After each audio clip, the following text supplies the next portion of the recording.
हाँ जी दोस्तों, क्या हाल है, क्या हाल है, क्या हाल है। I hope you are all doing well. Sir, this video, you know what this video is, you saw the banner.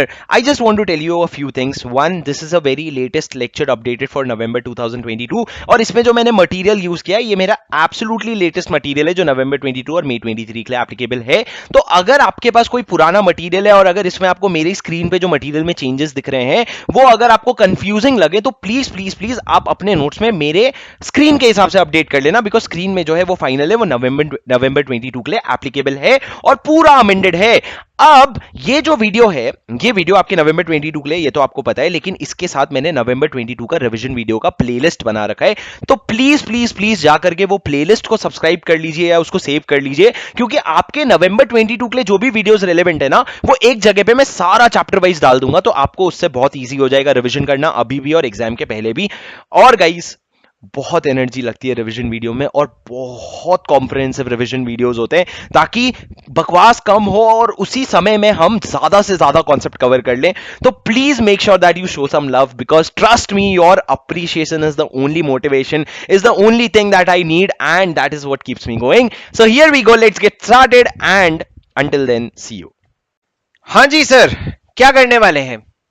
SEBI act और सेबी एलओडीआर का पूरा रिवीजन करेंगे end to end. SEBI act पहले रिवाइज करते हैं। सेबी एक्ट ऑब्जेक्टिव क्या है सर? एक्ट सबसे पहले तो एस्टैब्लिश हुआ था 1988 में सेबी बोर्ड, और उसके बाद उसको स्टैट्यूटरी अथॉरिटी दिया गया था 1922 में, 1992 में। तीन ऑब्जेक्टिव है सर, तीन ऑब्जेक्टिव है, याद करना है बस। प्रोटेक्ट करना है, किसी को डेवलप करना है और रेगुलेट करना है। प्रोटेक्ट किसको करना है? इन्वेस्टर्स के इंटरेस्ट को। डेवलप किसको करना है? सिक्योरिटीज मार्केट को। और इन दोनों को करने के लिए रेगुलेट करना है क्या? Regulate the securities market, so protection of the interest of the investors, promoting the development of the securities market and regulating the securities market, ये ऑब्जेक्टिव है।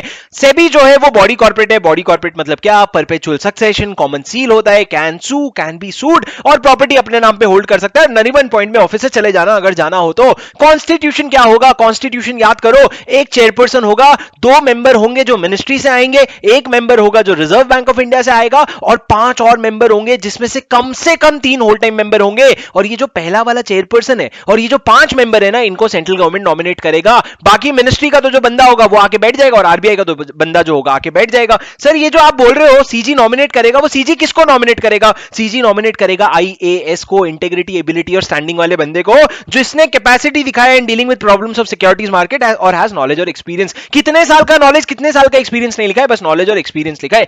सर ये जो सेबी बोर्ड है ना, इसका काम क्या होगा पता है? इसके पास हर वो काम जो सेबी एक्ट को करना होता है वो वेस्ट हो जाता है सेबी बोर्ड के पास। The general superintendence direction and management of affairs of the board shall vest with the board members. अब सर उसके बाद अभी टर्म्स की बात कर लेते हैं। मैंने कहा कितने साल के लिए अपॉइंट करोगे, तो आपके चेयरपर्सन को और 5 और मेंबर को आप 5 साल के लिए अपॉइंट करोगे। क्या आप री अपॉइंट कर सकते हो? बिल्कुल री अपॉइंट कर सकते हो। कितने समय के लिए एलिजिबल होंगे सर? कितने साल तक के लिए? 65 ईयर्स। आगे चल के हम सिक्योरिटीज अपीलेट ट्रिब्यूनल पढ़ेंगे, वहां पे कितना था? 70 ईयर्स। उसके आगे चल के हम सेबी एलओडीआर पढ़ेंगे, वहां पे कितना था? 75 ईयर्स। लेकिन यहां पे कितना है? 65 ईयर्स है। 65 ईयर्स तक के लिए आप एलिजिबल हो जाओगे। उसके बाद क्या आप टर्मिनेट कर सकते हैं ऑफिस आपका? बिल्कुल। वो जो चेयरपर्सन है और जो 5 पर्सन है, होल टाइम मेंबर नहीं, वो जो 5 मेंबर है उनको टर्मिनेट कर सकते हो। 3 महीने का नोटिस देना पड़ेगा। अगर 3 महीने का नोटिस नहीं दे रहे हो तो 3 महीने की सैलरी दे दो उनको। क्या वो खुद से छोड़ के जा सकते हैं? बिल्कुल छोड़ के जा सकते हैं। 3 महीने का उनको रेलिंक्विश करने के लिए क्या देना पड़ेगा? 3 मंथ्स नोटिस इन राइटिंग। अगर आपने नोट्स में अपने वो बनाया है टर्मिनेट, रिलीज और टर्मिनेट, रेलिंक्विश और रिमूव, तो वहीं से देख लो। उसके बाद मैंने क्या कहा सर? रिमूव किसको कर सकता है? Central government has the power to remove any member अगर आई एम ऑफ अब्यूज होता है। I insolvent, adjudicated insolvent. M mind, unsound mind, declared of unsound mind. Of convicted of offense involving moral turpitude. Abused क्या है sir? in the opinion of the in the opinion has abused his power so as to contribute his continuation detrimental to the public interest. Render his continuation detrimental to the public interest मतलब क्या? आपने ऐसा कांड किया है जिसकी वजह से आप कंटिन्यू नहीं कर सकते, तो आपको यहां पे sir reasonable opportunity of being heard देकर के निकाल दिया जाएगा। मीटिंग के बारे में प्रोविजन इन्होंने बोला जैसे हम प्रिस्क्राइब कर देंगे। अच्छा हुआ इन्होंने प्रिस्क्राइब नहीं किया। अब एक बहुत इंपॉर्टेंट पॉइंट सर, कोई तो डायरेक्टर है, कोई तो मेंबर है बोर्ड में जो पार्टिसिपेट नहीं कर सकता बोर्ड की मीटिंग में। कौन है वो मेंबर? अब member investor who is a director in a company, अगर आप किसी कंपनी में डायरेक्टर हैं and he has any pecuniary interest in the discussion that is going to be held in the board meeting, he has any pecuniary interest in a matter coming up for consideration at the meeting of the board, in that case disclose and do not participate. उसके बाद sir अगर कोई vacancy होती है, कोई defect होता है constitution में, तो वो इनवैलिडेट नहीं करेगा प्रोसीडिंग्स को। ठीक है पता है। उसके बाद sir power and duties important है। सेबी का ड्यूटी क्या होगा? सेबी का ड्यूटी वही होगा जो सेबी एक्ट का है, इंटरेस्ट इन्वेस्टर्स के इंटरेस्ट को प्रोटेक्ट करना, डेवलप करना सिक्योरिटीज मार्केट और क्या करना, रेगुलेट सिक्योरिटीज मार्केट को। लेकिन सेबी के पावर क्या है? तो सबसे पहले मैंने बोला रेगुलेट, फिर प्रोमोट, फिर प्रोहिबिट, फिर इंक्वायरी इन्वेस्टिगेशन। रेगुलेट क्या क्या चीजें करेगा दोस्तों? रेगुलेट क्या क्या चीजें करेगा? सबसे पहले तो रेगुलेट करेगा स्टॉक एक्सचेंज को, उसके बाद रेगुलेट करेगा आपके जो सेक्शन 12 में रजिस्टर्ड लोग हैं। अब आपको पता है कि वेंचर कैपिटल फंड और कलेक्टिव इन्वेस्टमेंट स्कीम दोनों यहां पे रजिस्टर्ड होते हैं, इसलिए आप बस इतना याद कर लो, सेक्शन 12 में जो लोग रजिस्टर हो रखे हैं। उसके अलावा सेल्फ रेगुलेटरी ऑर्गेनाइजेशन को भी प्रमोट एंड रेगुलेट करेगा, और substantial acquisition and take over of shares, अगर हॉस्टाइल टेक ओवर ऐसा कुछ हो रहा है तो उन लोगों को भी रेगुलेट करेगा। प्रमोट क्या करोगे सर आप? एक सेकेंड, रेगुलेट 4 चीजों को करोगे, स्टॉक एक्सचेंज को, सेक्शन 12 वाले रजिस्टर्ड पर्सन को, उसके बाद सेल्फ रेगुलेटरी ऑर्गेनाइजेशन को, और सब्सटैंशियल टेक ओवर वाली चीजों को। और प्रोहिबिट किसको, प्रमोट किसको करोगे? प्रमोट करोगे इन्वेस्टर के एजुकेशन को, प्रमोट करोगे इंटरमीडिएरीज की ट्रेनिंग को, और आप प्रमोट करोगे सेल्फ रेगुलेटरी ऑर्गेनाइजेशन। आप प्रमोट करोगे self regulatory organisation, investor education और ट्रेनिंग। और प्रोहिबिट किस चीज को करोगे? इनसाइडर ट्रेडिंग और fraudulent and unfair trade practices. उसके अलावा आप इंक्वायरी, इंस्पेक्शन, ऑडिट वगैरह सब चीज कर सकते हो। किसका? म्यूचुअल फंड का, स्टॉक एक्सचेंज का, इंटरमीडिएरी का, कोई एसोसिएट ऑफ पर्सन का, किसी का भी आप क्या कर सकते हो? Inquiry, inspection, audit. अब इंक्वायरी, इंस्पेक्शन करने के लिए अगर आपको कोई डेटा चाहिए तो आप किसी बैंक से मांग सकते हो, किसी भी और अथॉरिटी से मांग सकते हो, और चाहो तो बाहर की कंट्री के सिक्योरिटीज लॉ से भी मांग सकते हो। कॉल फॉर इंफॉर्मेशन और provide information for violation of the security law from SEBI. कहीं बाहर से भी आप चाहो तो सेबी काउंटर पार्ट से मंगवा सकते हो, इन इंडिया और आउटसाइड इंडिया। सर समझ आ रहा है? अरे रे मेरे साथ रिवाइज कर लो, मेरा रिवीजन थोड़ी करना है मेरे को, तुम लोग मेरे साथ रिवाइज कर लो। मैं क्या कह रहा हूं, उसके बाद सर आपके पास वो पावर होगा जो एससीआरए का पावर है। एससीआरए ने तुमको जो पावर दे रखा है, और आपके पास रेगुलेशन बनाना, फलाना ढिमकाना पावर होंगे। ठीक है, अब मैंने आपको एक चीज बहुत इंपॉर्टेंट बोली थी कि भैया लिस्टेड कंपनी अगर है ना, कौन? Listed company. अगर एक लिस्टेड कंपनी है, या कंपनी जो लिस्ट होने की तादाद में है, a company which intends to get listed, in that case what will happen? You can do such inquiry, inspection, but there should be either a case of insider trading or a case of a fraudulent or unfair trade practice, and you will do it after giving reasonable ground to be heard, reasonable ground to believe। अगर आपके पास reasonable ground to believe होगा कि अगर वो लोग insider trading में या unfair trade, sir ये अभी याद कर लो क्योंकि आगे जाके रिपीट होना है। अपने को पता है, अगर एक लिस्टेड कंपनी है या फिर एक पब्लिक कंपनी है जो लिस्ट होना चाहती है, अपना सिक्योरिटी लिस्ट करवाना चाहती है, और अगर आपके पास रीजनेबल ग्राउंड टू बिलीव है कि वो इनसाइडर ट्रेडिंग या fraudulent and unfair trade practices में इन्वॉल्व है, तो सीजी क्या कर सकता है? उनका इंस्पेक्शन, इंक्वायरी अंडरटेक कर सकता है। सिविल कोर्ट का पावर क्या होता है? पार्सेलो भाई ठीक है, सेक्शन 11 सबसेक्शन 4 इंपॉर्टेंट। सेबी के पावर क्या होंगे अगर एक इंक्वायरी इंस्पेक्शन चल रहा है या इंक्वायरी इंस्पेक्शन खत्म हो चुका है? अगर इंक्वायरी इंस्पेक्शन चल रहा है या इंक्वायरी, किसी ने मेरे को कहीं तो भी आज कोई क्वेश्चन दिखा था, मैं उसका जवाब दे नहीं पाया। अगर इंक्वायरी इंस्पेक्शन चल रहा है या इंक्वायरी इंस्पेक्शन खत्म हो गया है, और उसके बाद अगर आपको ऐसा लगता है कि पब्लिक इंटरेस्ट में या फिर सिक्योरिटीज मार्केट में इंटरेस्ट में हमको ये करना चाहिए, तो आप ये सारे ऑर्डर पास करोगे। 6 ऑर्डर है दोस्तों, 6 ऑर्डर में 10 दिखा के 6 बोल रहा हूं, 6 ऑर्डर है। कौन से 6 ऑर्डर होंगे? पहला, suspend the trading of any security in the recognised stock exchange, आप उसकी ट्रेडिंग को सस्पेंड कर सकते हो। दूसरा, आप किसी पर्सन को रेस्ट्रिक्ट कर सकते हो कि भैया तू एक्सेस नहीं करेगा सिक्योरिटीज मार्केट को, या फिर आप उसको प्रोहिबिट कर सकते हो, तू किसी भी तरीके से एसोसिएटेड नहीं रहेगा। तीसरा, आप ऑफिस बेरर को या stock exchange, office bearer of stock exchange या फिर किसी सेल्फ रेगुलेटरी ऑर्गेनाइजेशन को सस्पेंड कर सकते हो। जैसा मैंने आपको बताया था, एनएससी ने चित्रा रामकृष्णा को सस्पेंड किया। क्यों? क्योंकि तो सस्पेंड कर सकते थे, सॉरी वो तो 2016 में ही चली गई थी, उसको सस्पेंड कर सकते थे अगर उनको एनएससी पे कोई प्रॉब्लम हो रही है। उसके अलावा impound and retain proceeds from the securities under investigation, जो भी प्रोसीड्स है उसको इंपाउंड एंड रिटेन कर लेना। आप किसी इंटरमीडिएरी को बोल सकते हो कि नॉट टू डिस्पोज ऑफ और alienate from any asset forming part of the transaction. Alienate मतलब उसको छोड़ना मत, डिस्पोज ऑफ मत करना। और उसके अलावा उन असेट्स के अलावा किसी और असेट को या बैंक प्रॉपर्टी को आप चाहो तो अटैच कर सकते हो, लेकिन अटैच जो है ना 90 दिन से ज्यादा के लिए मत करना। और जब आप अटैच करोगे ना तो 90 दिन के अंदर अंदर पहुंच जाना किसके पास? किसके पास पहुंच जाओगे?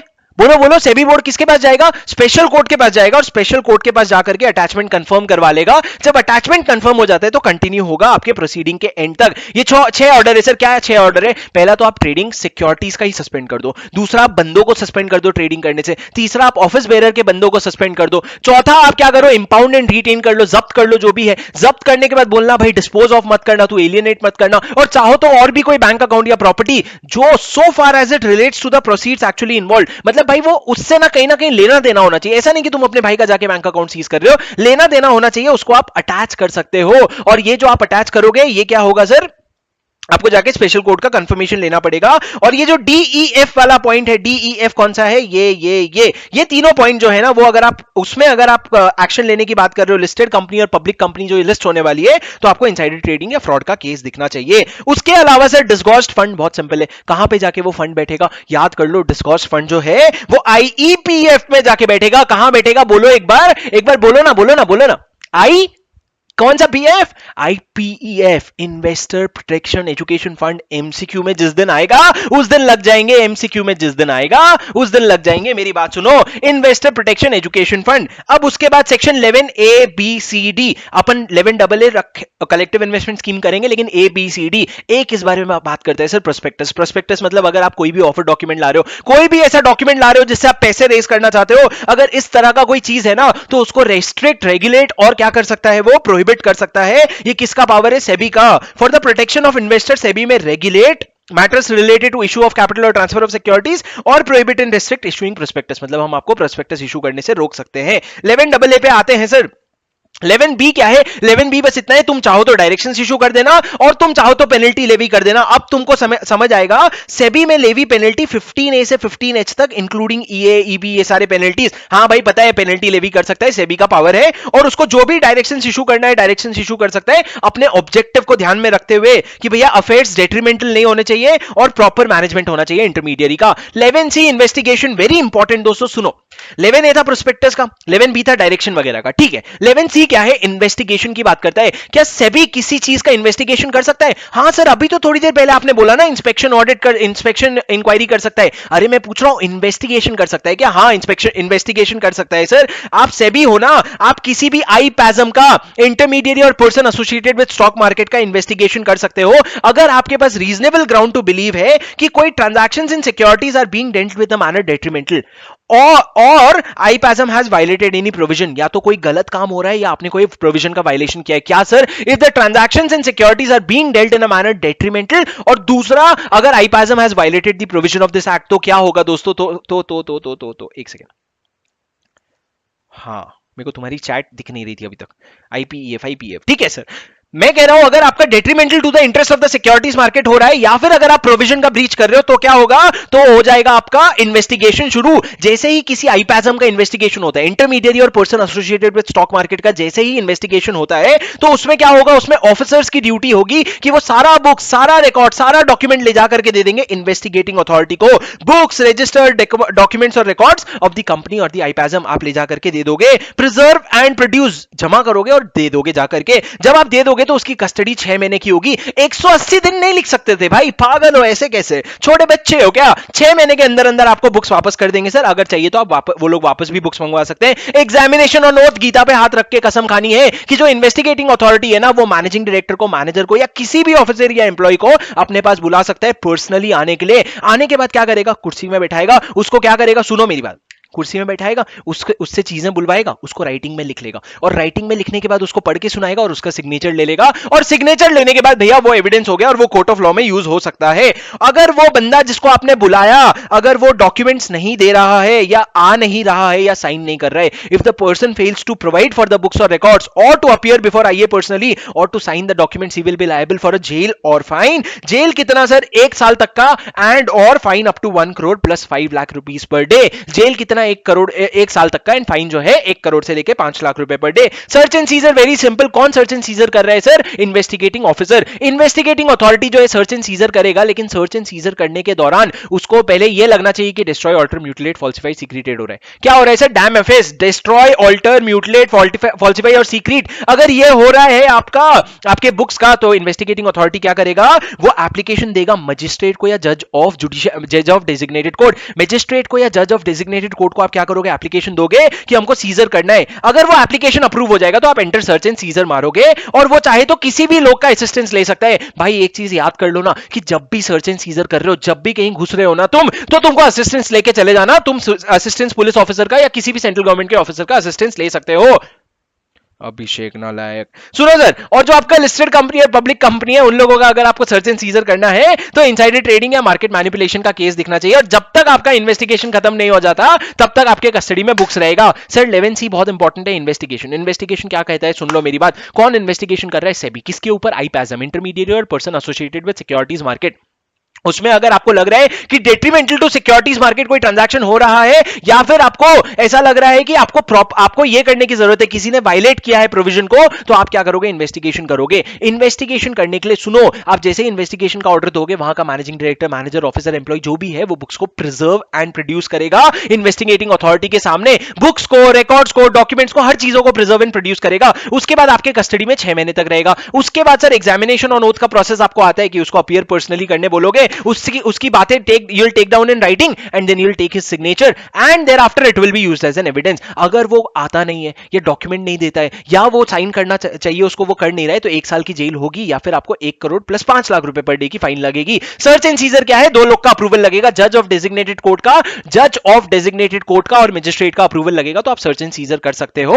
सर्च एंड सीजर कर लोगे तो वो जो डॉक्यूमेंट्स है उसको आप अपने इन्वेस्टिगेशन के खत्म होने तक अपने पास रखना। 11D जो है सर आपके मई 22 के पेपर में आया था, मस्त एकदम। सीज एंड डिसिस्ट प्रोसीडिंग क्या है? सीज एंड डिसिस्ट प्रोसीडिंग कहता है कि अगर सेबी को ऐसा लगता है कि कोई एक्ट, रूल्स या रेगुलेशन का वायलेशन हुआ है या लाइकली वायलेशन होने वाला है, तो वो cease and desist order pass कर सकता है। It can pass an order requiring such person to cease and desist from committing such violation. अब मेरी बात सुनो सर, अगर कोई लिस्टेड कंपनी है या फिर कोई पब्लिक कंपनी है जो इंटेंड कर रही है लिस्ट होना, तो इनसाइडर ट्रेडिंग और फ्रॉडलेंट ट्रेड प्रैक्टिसेस का केस होगा, तभी cease and desist order pass होगा, वरना सीज एंड डिसिस्ट ऑर्डर नहीं पास होगा। 11A क्या था सर? प्रोस्पेक्टस इशू करना। 11B क्या था? डायरेक्शंस इशू करना और पेनल्टी लेवी करना। 11C क्या था? इन्वेस्टिगेशन करना। और 11D क्या है? Cease and desist. उसके बाद सर 11AA पे आ जाते हैं। 11AA क्या था? ये भी आपके मई 2022 में आ गया। 11AA है collective investment scheme. Correct Abhishek. Insider trading in fraudulent and unfair trade practices. Sir collective investment क्या है? सुनो मेरी बात, section 11AA। Collective investment scheme मतलब क्या? Collective investment scheme is a scheme in which you are meeting the 5 conditions. पहला, अगर आप इन्वेस्टर्स जो है वो अपना कॉन्ट्रीब्यूशन को पूल कर रहे हैं and they will be utilising it for the scheme, they are contributing such money with an intention of earnings profit or income or produce or any property out of such investment, and such investment is being managed on behalf of the investor by a person. The investors do not participate in the day to day affairs and such other conditions as may be prescribed। Sir 5 condition है P Modi.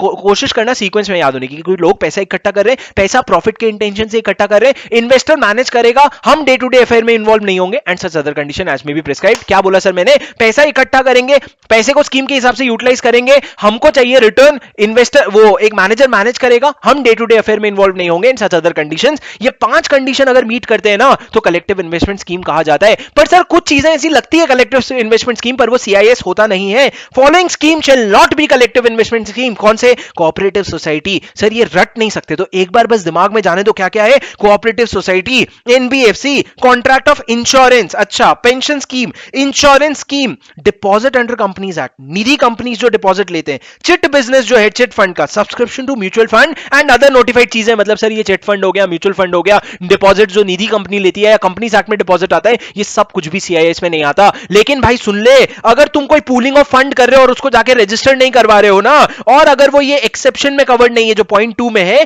तो corpus amount अगर 100 करोड़ या उससे ज्यादा है, corpus amount अगर 100 करोड़ या उससे ज्यादा है, तो उसको डीम्ड सीआईएस माना जाएगा। कॉर्पस अमाउंट अगर 100 करोड़ या उससे ज्यादा है। अब तो आपको पता चली गया है मालिक की corporate collective investment scheme define करना क्यों जरूरी है। जैसे ही हम तुमको सीआईएस डिफाइन करेंगे, तुमको जाके अपनी स्कीम को रजिस्टर करवाना पड़ेगा। अगर तुम नहीं रजिस्टर करवाओगे तो तुम्हारे पे पेनल्टी ठोक देंगे। कौन सी पेनल्टी कोई बता सकते हैं? कौन सी पेनल्टी कोई बता सकता है? 15A अकाउंट्स, 15B भाई अग्रीमेंट नहीं किया, 15C चिढ़ गया इन्वेस्टर, 15D धोखा दिया। किसने धोखा दिया? CIS ने धोखा दिया, CIS ने धोखा दिया, CIS ने धोखा दिया कलेक्टिव इन्वेस्टमेंट स्कीम का।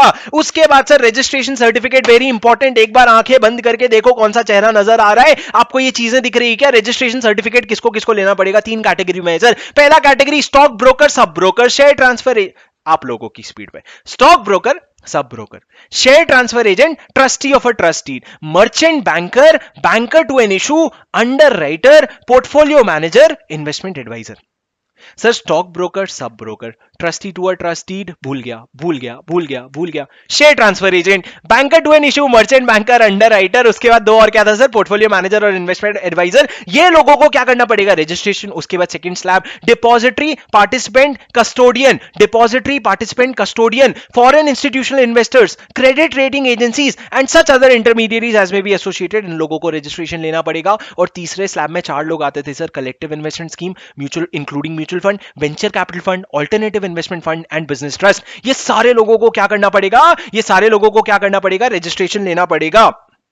ठीक है, ये सेक्शन 12 है सर। सेक्शन 12 ए क्या कहता है? सेक्शन 12 ए आप लोगों को 3 चीजें करने से प्रोहिबिट करता है। 3 तरह की चीजें, बस इतना ही याद कर लो। पहला, मैनिपुलेटिव और डिसेप्टिव डिवाइस मत यूज करना। दूसरा, इनसाइडर ट्रेडिंग मत करियो। और तीसरा, सब्सटैंशियल एक्विजिशन ऑफ सिक्योरिटीज मत करो। सब्सटैंशियल एक्विजिशन ऑफ, कोई बात नहीं ऋषभ, इसलिए तो रिवीजन होता है। रिवीजन मतलब क्या है? भूले हुए चीजों को याद करना। चलो मेरी बात सुनो। सेक्शन 12 सेक्शन 12 क्या होता है? सेक्शन नहीं, सेक्शन 12 क्या होता है? सेक्शन 12 होता है आपका प्रोहिबिशन। 3 चीजें प्रोहिबिटेड है, मैनिपुलेटिव और डिसेप्टिव डिवाइस यूज करना, इनसाइडर ट्रेडिंग करना और सब्सटैंशियल एक्विजिशन ऑफ सिक्योरिटीज या कंट्रोल करना। सर ये देखो, पहली 3 पॉइंट जो है ना मैनिपुलेटिव डिवाइसेस से रिलेटेड है कि मैनिपुलेटिव और डिसेप्टिव डिवाइस मत यूज करना किसी परचेज या सेल के लिए, डिफ्रॉड मत करना और कोई ऐसे एक्ट में एंगेज मत होना जिससे किसी का फ्रॉड हो रहा है। देख भाई, एग्जाम में लिख तो पाना है नहीं क्योंकि पीएचडी तो करनी नहीं है, तो बस इतना याद कर लो भाई। फ्रॉडलेंट एंड पहला तो प्रोहिबिट कर रहा है मैनिपुलेटिव और डिवाइस डिसेप्टिव डिवाइस यूज करने के लिए, दूसरा प्रोहिबिट कर रहा है डिफ्रॉड करने के लिए और तीसरा प्रोहिबिट कर रहा है फ्रॉड करने के लिए। उसके बाद 2 पॉइंट है, इनसाइडर ट्रेडिंग मत करना और कोई अनपब्लिश्ड प्राइस सेंसिटिव इंफॉर्मेशन में डील मत करना और कोई कंट्रोल एक लिमिट के बियॉन्ड मत करना बिना रेगुलेशन के कंप्लायंस किए। बस इतना ही कहना चाहते हैं। क्या कहना चाहते हैं सर? 3 पॉइंट, मैनिपुलेटिव एंड, मैं ना क्यों रिपीट कर रहा हूं? क्योंकि तुम लोग को दिमाग में घुसता जाए। Manipulative and deceptive device, insider trading, substantial acquisition of securities. दोस्तों रिवीजन का एक असूल है, रिवीजन का एक उसूल है, अपने दिमाग से इनपुट मत बाहर आने दो, दिमाग में इनपुट जाने दो। रिविजन कर रहे हैं मतलब विजन में हमारे तो कुछ है नहीं, हमको पता है, पर विजन बनाने की कोशिश कर रहे हैं, समझ लो। सेक्शन 13 क्या है? Grants by central government. Central government आपको पार्लियामेंट में अप्रोप्रिएट करके आपको अप्रोप्रिएट ग्रांट दे देगा। वो जो पैसे हैं, ग्रांट के पैसे जो आएंगे आपके पास, वो कहां पे डालोगे? वो डालोगे आप सेबी जनरल फंड में, वो आप सेबी जनरल फंड में डालोगे। और इसमें कौन कौन से पैसे आते हैं सर? जो आपको ग्रांट के पैसे मिले हैं, जो आपको फीस मिला है, जो आपने चार्ज रिसीव किया है, ये सारे पैसे आ जाएंगे। और उसको क्यों यूटिलाइज करोगे? आपके ऑपरेटिंग एक्सपेंस के लिए, जैसे कि सैलरी रेम्यूनरेशन हो गया, expense and discharge of the function हो गया और ऑब्जेक्टिव के लिए हो गया। ये सारे बेसिक खर्चे करोगे, मतलब ऑपरेटिंग इनकम आएगा, ऑपरेटिंग एक्सपेंस जाएगा। Section 15 accounts and audit. आपके अकाउंट्स मेंटेन करने पड़ेंगे। कौन करेगा? बोर्ड करेगा। कौन से फॉर्मेट में करेगा? जो सेंट्रल गवर्नमेंट सीएजी के साथ मिलकर के प्रिस्क्राइब करेगा। अब इसकी ऑडिट तो करवानी पड़ेगी सर। ऑडिट कौन करेगा? Central controller and auditor general करेगा। उसका खर्चा बोर्ड अपने आप बेयर करेगा। और जो सर्टिफिकेट अकाउंट्स और जो सीएजी का ऑडिट रिपोर्ट होगा, उसको मिला करके तुम हाउस ऑफ पार्लियामेंट के सामने रख देना कि भैया हमारी जो एक ब्रांच है सेबी, उसने सिर्फ इतना पैसा कमाया इस बार। मैंने तुमको बताया था जनरल फंड, नाम जनरल है और 3000 करोड़ रख रखे, हमारे बैंक अकाउंट में 3000 ना मिले। सुनो मेरी बात सर, सेक्शन 15A से लेकर के 15HB तक, 15A से लेकर के 15HB तक आराम से पेनल्टी दिमाग में जाने दो। जो भी पेनल्टी आएगा दिमाग में जाने दो। सुनो मेरी बात, सुनो सुनो सुनो सुनो सुनो मेरी बात। मैं क्या कह रहा हूं? सेक्शन 15A बात करता है अकाउंट्स के बारे में। अगर आप अकाउंट्स को फेल हो, if you fail to furnish any documents, reports और any other thing to the board on the time, या फिर अगर आप फेल हो जाते हो फर्निश करने के लिए, या फिर अगर आप अकाउंट्स नहीं मेंटेन करते हो, तो आप पे कितनी पेनल्टी लगेगी? बेस पेनल्टी है सर, ये तो याद ही करना पड़ेगा। मिनिमम 1 लाख, उसके ऊपर 1 lakh rupees per day up to a maximum of 1 crore. Minimum 1 lakh up to, उसके बाद 1 lakh rupees per day up to a maximum of 1 crore. 15A का अकाउंट्स हो गया। 15 क्या है? बी क्या है? भाई अग्रीमेंट कर लेना। If you are an entity registered under section 12 and you are required to enter into an agreement with your client but you fail to enter into such agreement, then in that case the base penalty. Base penalty क्या है? बोलो, अरे बोलो, जुबा के इसरी बोलो। 1 lakh rupees plus 1 lakh rupees per day up to a maximum of 1 crore rupees. 15C क्या है? चिढ़ गया इन्वेस्टर। अगर कोई इन्वेस्टर ने ग्रीवेंसेस रेज किए थे, बोर्ड ने आपको बोला भाई ग्रीवेंसेस रिजॉल्व कर दे, पर उसके बाद भी अगर तुम ग्रीवेंसेस को एड्रेस नहीं कर रहे हो, रीड्रेस नहीं कर रहे हो, तो आप पे बेस पेनल्टी लग जाएगी। 11D धोखा दिया सीआईएस ने। या तो सीआईएस ने अपने आप को रजिस्टर ही नहीं करवाया, या फिर सीआईएस ने अपने आप को रजिस्टर करवाया था लेकिन उसने किसी टर्म्स एंड कंडीशंस का कंप्लायंस नहीं किया, उसने अपने स्कीम्स को लिस्ट नहीं किया, यूनिट सर्टिफिकेट नहीं डिस्पैच किया, जो पैसे आपको रिफंड करने थे वो रिफंड नहीं किया, या जो पैसे इन्वेस्ट करने थे उसको इन्वेस्ट नहीं किया। बेसिकली सर आपका काम यही होता है ना, आप सीआईएस हो तो पहले अपने आप को रजिस्टर करवा के COR certificate of registration obtain कर लेना। अगर सर्टिफिकेट ऑफ रजिस्ट्रेशन ऑब्टेन नहीं किया तो तुम पे लग जाएगी पेनल्टी। पर अगर तुमने सर्टिफिकेट ऑफ रजिस्ट्रेशन ऑब्टेन कर लिया तो आपको अपने टर्म्स एंड कंडीशन से कंप्लाई करना है, जो स्कीम तुम्हारी है उसको ले जाके लिस्ट करना है, जिन्होंने इन्वेस्ट किया है उनको यूनिट सर्टिफिकेट इशू करना है, जिनको यूनिट सर्टिफिकेट नहीं इशू करोगे, जिनके एप्लीकेशन मनी है उनको रिफंड करना है, और जो पैसे उठा लिए हैं उसको इन्वेस्ट करना है स्कीम के हिसाब से। ये पूरा काम होता है आपका। इनमें से कुछ भी अगर नहीं करोगे तो आपको क्या हो जाएगा? बेस पेनल्टी वापस से लग जाएगा। Minimum 1 lakh plus 1 lakh rupees per day up to a maximum of 1 crore. 15E, 15EA, 15EB ये तीनों बात करता है रेगुलेशन के बारे में।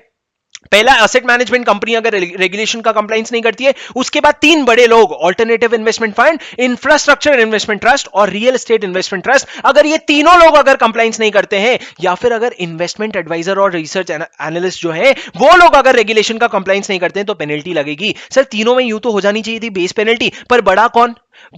बड़े हैं alternate investment fund, infrastructure investment trust, तो इनके लिए ना अपर लिमिट बढ़ा देते हैं। अपर लिमिट इनके लिए कर देंगे हायर ऑफ 1 करोड़ और 3 times of the gain made out of such failure, वो उनका हायर लिमिट होगा। मिनिमम तो 1 लाख और 1 लाख रुपीस पर डे तो लगना ही है। 15F very important, failure of sub broker, stock broker. अगर एक स्टॉक ब्रोकर 3 काम करने में फेल हो जाता है, पहला क्या दोस्त? पहला क्या? अगर आप कॉन्ट्रैक्ट नोट नहीं इशू करते हो, क्या नहीं इशू करते हो? कॉन्ट्रैक्ट नोट नहीं इशू करते हो in the format prescribed by the stock exchange. दूसरा, अगर आप सिक्योरिटीज टाइम पे डिलीवर नहीं करते हो या पेमेंट टाइम पे नहीं पे करते हो। और तीसरा, अगर आप ब्रोकरेज चार्ज करते हो in excess of the amount as specified in the regulation, तो आप पे लगेगी पेनल्टी। सबसे पहले सर अगर आपने कॉन्ट्रैक्ट नोट नहीं दिया, तो कॉन्ट्रैक्ट नोट फॉर्मेट में नहीं दिया तो उसके लिए पर डे पेनल्टी का क्या मतलब है? तो इन्होंने बोला 1 लाख रुपए अप टू 1 करोड़ रुपीस, ठीक है। पर अगर तुमने अगर सिक्योरिटीज डिलीवर नहीं किया टाइम पे तो तुम पे बेस पेनल्टी लग जाएगी 1 lakh rupees plus 1 lakh rupees per day up to 1 crore. पर अगर ब्रोकरेज ज्यादा चार्ज किया है ना तो 1 लाख रुपीस मिनिमम लेंगे। 1 लाख रुपीस पर डे का मतलब नहीं बनता। मैक्सिमम कितना लेंगे अपन? 5 times of the brokerage charge, 5 times of the brokerage charge. जितना ज्यादा ब्रोकरेज चार्ज किया आपने, मतलब जो लिमिट थी उससे एक्सेस ब्रोकरेज जितना चार्ज किया उसका 5 गुना हम आपसे पैसा लेंगे। दोस्तों अगर किसी के पास नोट्स में अगर पुरानी पेनल्टी में गलती से मैंने यहाँ पे 1 लाख रुपए को काटा नहीं है, शायद पुराने वाले नोट्स में मैंने 1 लाख की लिमिट को काटा नहीं था, प्लीज उसको काट देना अगर आपके पास किसी के पास पुराने नोट्स हैं। अब मेरी बात सुनो, 15G जो है इनसाइडर ट्रेडिंग, G क्या है? घर का भेदी। F क्या था? Failure of stock broker. G क्या है? घर का भेदी, या फिर जी हाँ मैंने इनसाइडर ट्रेडिंग किया। इनसाइडर ट्रेडिंग मतलब क्या सर? अगर आप अनपब्लिश प्राइस सेंसिटिव इंफॉर्मेशन में डील करते हो या किसी और को देते हो और वो उसमें डील करता है, भले उसने मांगा या नहीं मांगा, या फिर सर अगर आप काउंसिल करते हो, आप जाके किसी से इनसाइडर इंफॉर्मेशन मांगते हो, तो आप क्या हो जाओगे? इनसाइडर ट्रेडिंग के लायबल हो जाओगे। रिवीजन का कोई मतलब नहीं अगर इसका लैंग्वेज नहीं देखोगे। If any insider who either on his own behalf or on the behalf of any other person deals in securities of a body corporate listed on any stock exchange on the basis of unpublished price sensitive information, मतलब आप क्या कर रहे हो? आप deal कर रहे हो unpublished price sensitive information में। दूसरा, communicate such unpublished price sensitive information to any person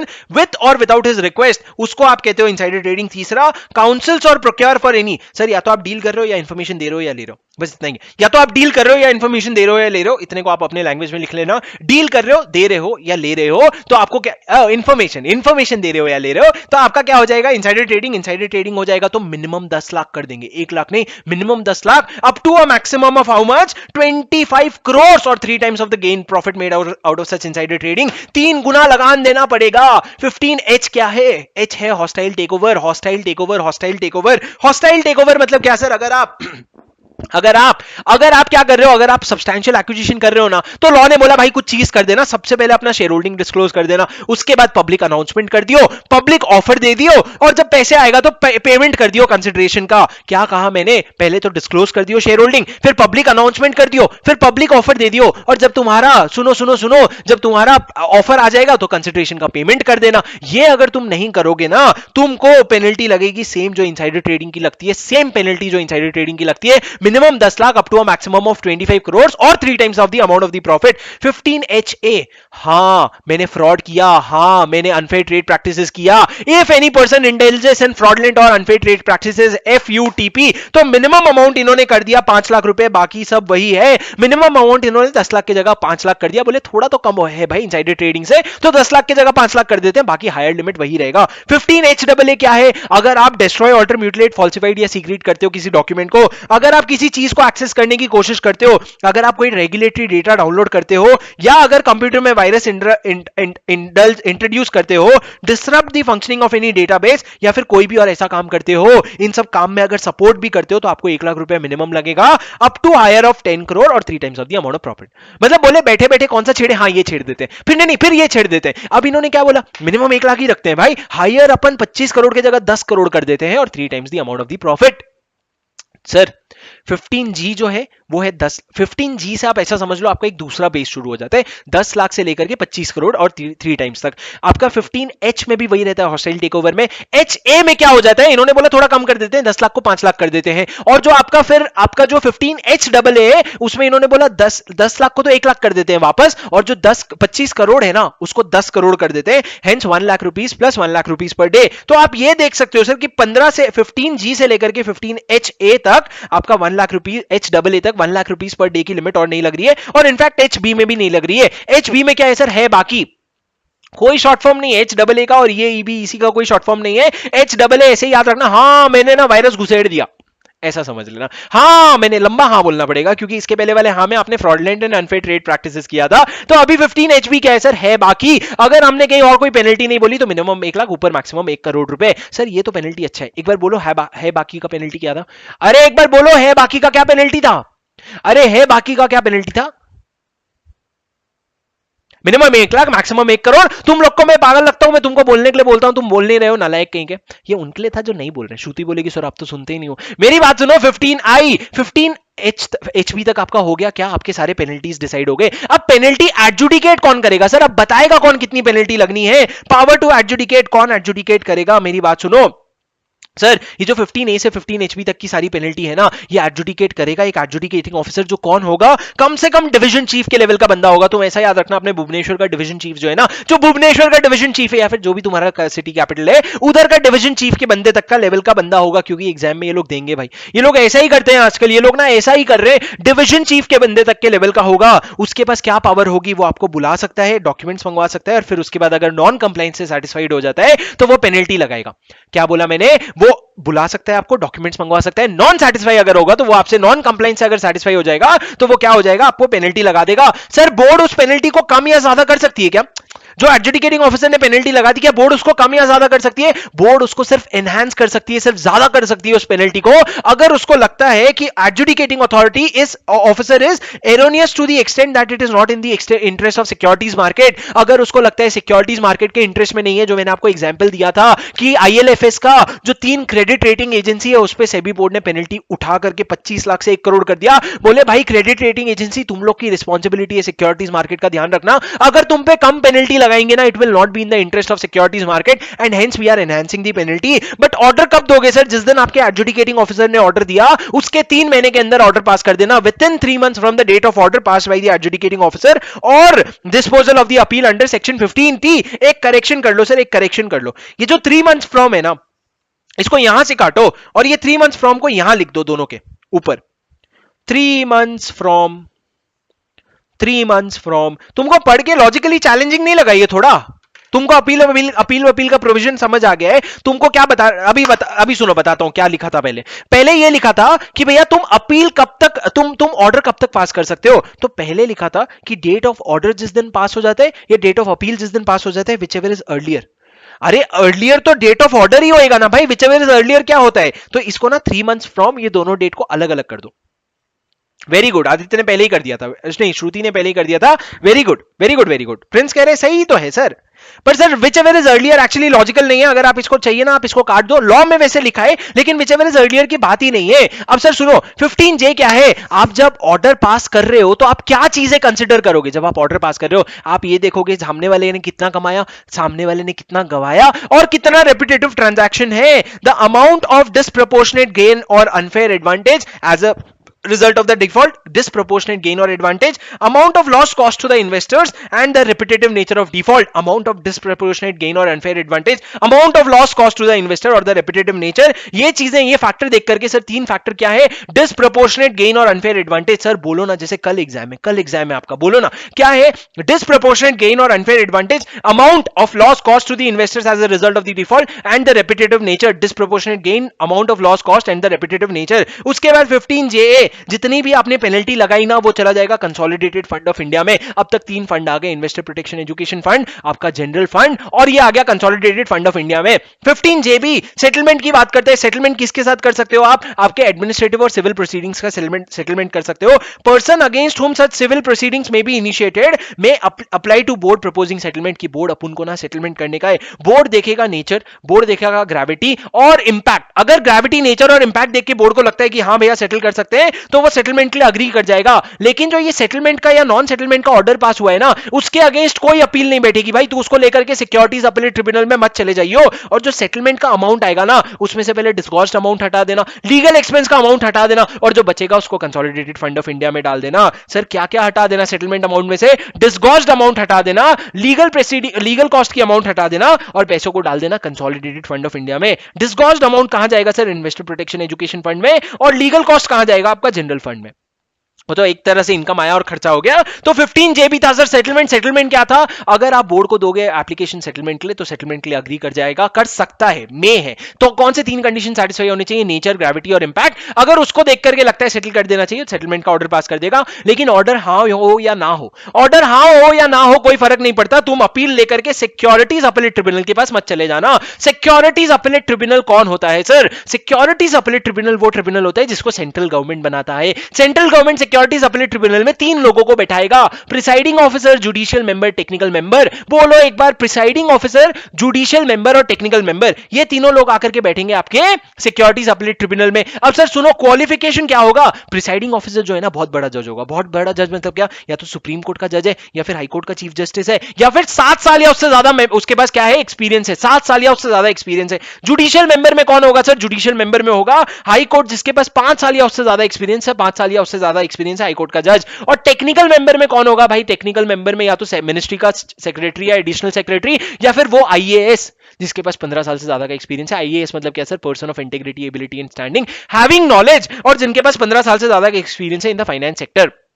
ये आपके 3 प्रोविजन हो गए sir. Presiding officer, judicial member, presiding officer और जुडिशियल मेंबर को सेंट्रल गवर्नमेंट अपॉइंट करेगा चीफ जस्टिस ऑफ इंडिया के साथ बात करके। क्यों, क्योंकि सुप्रीम कोर्ट के जज को अपॉइंट करना है तो CJI से ही बात करोगे ना, चीफ जस्टिस ऑफ इंडिया से। और टेक्निकल मेंबर को कौन अपॉइंट करेगा सर, टेक्निकल मेंबर को सर्च कम सिलेक्शन कमिटी अपॉइंट करेगी, सर्च कम सिलेक्शन कमिटी। और उसका कॉम्पोजिशन क्या होगा, चेयरपर्सन और 3 मेंबर। चेयरपर्सन कौन होगा, ये जो प्रिसाइडिंग ऑफिसर है यही चेयरपर्सन बन जाएगा। और 3 मेंबर कौन होगा, आपके इकोनॉमिक अफेयर्स का मिनिस्ट्री, आपकी लीगल अफेयर्स का मिनिस्ट्री और आपके फाइनेंशियल सर्विसेज का ministry, economic, finance, legal. Finance, economic, legal, हाँ ये HR है, झरना ये HR है, ये HR मिलकर के आपके लिए टेक्निकल बंदा सिर्फ ढूंढेंगे। जुडिशियल मेंबर और प्रिसाइडिंग ऑफिसर ढूंढना सेंट्रल गवर्नमेंट का काम है, जो चीफ जस्टिस ऑफ इंडिया के कंसल्टेशन में करेगा। इन लोग का टेन्योर क्या होगा सर, 5 साल के लिए अपॉइंट होंगे, रीअपॉइंट हो सकते हैं, 70 साल तक ऑफिस होल्ड करेंगे, 70 साल तक के बाद चलते बनना। क्यों सर, वहां पे 65 था, यहां पे 70 है। अरे भाई 65 साल के बंदे का अपील 70 साल के बंदे के पास लेके जाओगे ना, इसलिए सेबी का अपील लेके सैट के पास जा सको, इसलिए इन्होंने 70 साल का बोला। सर ये लॉजिक लॉ ने भी नहीं सोचा होगा जितना मैंने सोच लिया। वैलिडिटी ऑफ अपॉइंटमेंट, अगर आपने कोई वैकेंसी कर दिया, डिफेक्ट कर दिया कॉन्स्टिट्यूशन में, उससे कोई भी प्रॉब्लम नहीं होगी आपके फंक्शन में। लेकिन कुछ लोग हैं जो सैट के मेंबर बनने के लिए डिस्क्वालिफाइड है। पहला, अगर आप मेंबर हो सेबी बोर्ड के, एडा के या PFRDA के। किसके सर, सेबी के, एडा के या PFRDA के आप क्या हो, अगर आप मेंबर हो। या फिर मेंबर नहीं हो, आप पर्सन हो जो सीनियर मैनेजमेंट लेवल पे हो, equivalent to executive director. Board में जो एग्जीक्यूटिव डायरेक्टर का लेवल होता है ना, उसी लेवल के बंदे अगर आप हो, सीनियर मैनेजमेंट लेवल पे हो सेबी बोर्ड में या IRDA में या PFRDA में, तो आप डिस्क्वालिफाइड हो गए जब तक आपकी सर्विस चल रही है। और सर्विस खत्म होने के बाद भी 2 साल तक के लिए डिस्क्वालिफाइड हो गए। सर 2 लोग डिस्क्वालिफाइड है। कौन 2 लोग डिस्क्वालिफाइड है, एक तो जो मेंबर है और दूसरे जो सीनियर मैनेजमेंट है, जो एग्जीक्यूटिव डायरेक्टर के लेवल के लोग हैं, ED के लेवल के लोग हैं। और कितने साल के लिए डिस्क्वालिफाइड होंगे सर, जब आपका सर्विस चल रहा है और उसके बाद 2 साल और डिस्क्वालिफाइड रहोगे। और सैलरी जो होगा सर वो प्रिस्क्राइब करेंगे। Vacancy in the office of the member, sir देखो टेंपरेरी वैकेंसी होती तो अपन बात ही नहीं करते, अपन बात करते हैं in case of other than temporary vacancy. तो अगर अदर देन टेंपरेरी वैकेंसी है तो क्या, उसको सेंट्रल सेंट्रल गवर्नमेंट भरेगा। कौन भरेगा? सेंट्रल गवर्नमेंट भरेगा, और जब भर देगा तो जिस दिन वैकेंसी भरी उस दिन से कैरी ऑन होगा एक्टिविटी। लेकिन अगर चेयरपर्सन की पोजीशन, प्रिसाइडिंग ऑफिसर की पोजीशन अगर खाली हो जाती है ना, तो जो सीनियर मोस्ट जुडिशियल मेंबर, क्या बोला मैंने? सीनियर मोस्ट जुडिशियल मेंबर जो है वो जाकर के क्या बनेगा? चेयरपर्सन की गद्दी में बैठेगा। आपका टेक्निकल मेंबर नहीं बैठेगा सर प्रिसाइडिंग ऑफिसर की गद्दी में, और जो सीनियर मोस्ट जुडिशियल मेंबर है तब तक बैठेगा जब तक नया प्रिसाइडिंग ऑफिसर को सेंट्रल गवर्नमेंट नहीं अपॉइंट कर देते। अब सर रेजिग्नेशन और रिमूवल की बात कर लेते हैं। क्या आप रिजाइन कर सकते हो? हाँ, रिजाइन कर लेते हो। रेजिग्नेशन आपका इफेक्टिव कब होगा दोस्तों? रेजिग्नेशन इफेक्टिव होगा जो तुम्हारा डेट तुमने रेजिग्नेशन नोटिस में लिखा है, या जिस दिन तुम्हारा रेजिग्नेशन नोटिस पहुंच गया बोर्ड के पास। जो आपने डेट लिखा है या जिस दिन आपका लेटर पहुंच गया, whichever is later। ऐसा आपने सेक्शन 168 में पढ़ा था कंपनीज एक्ट के।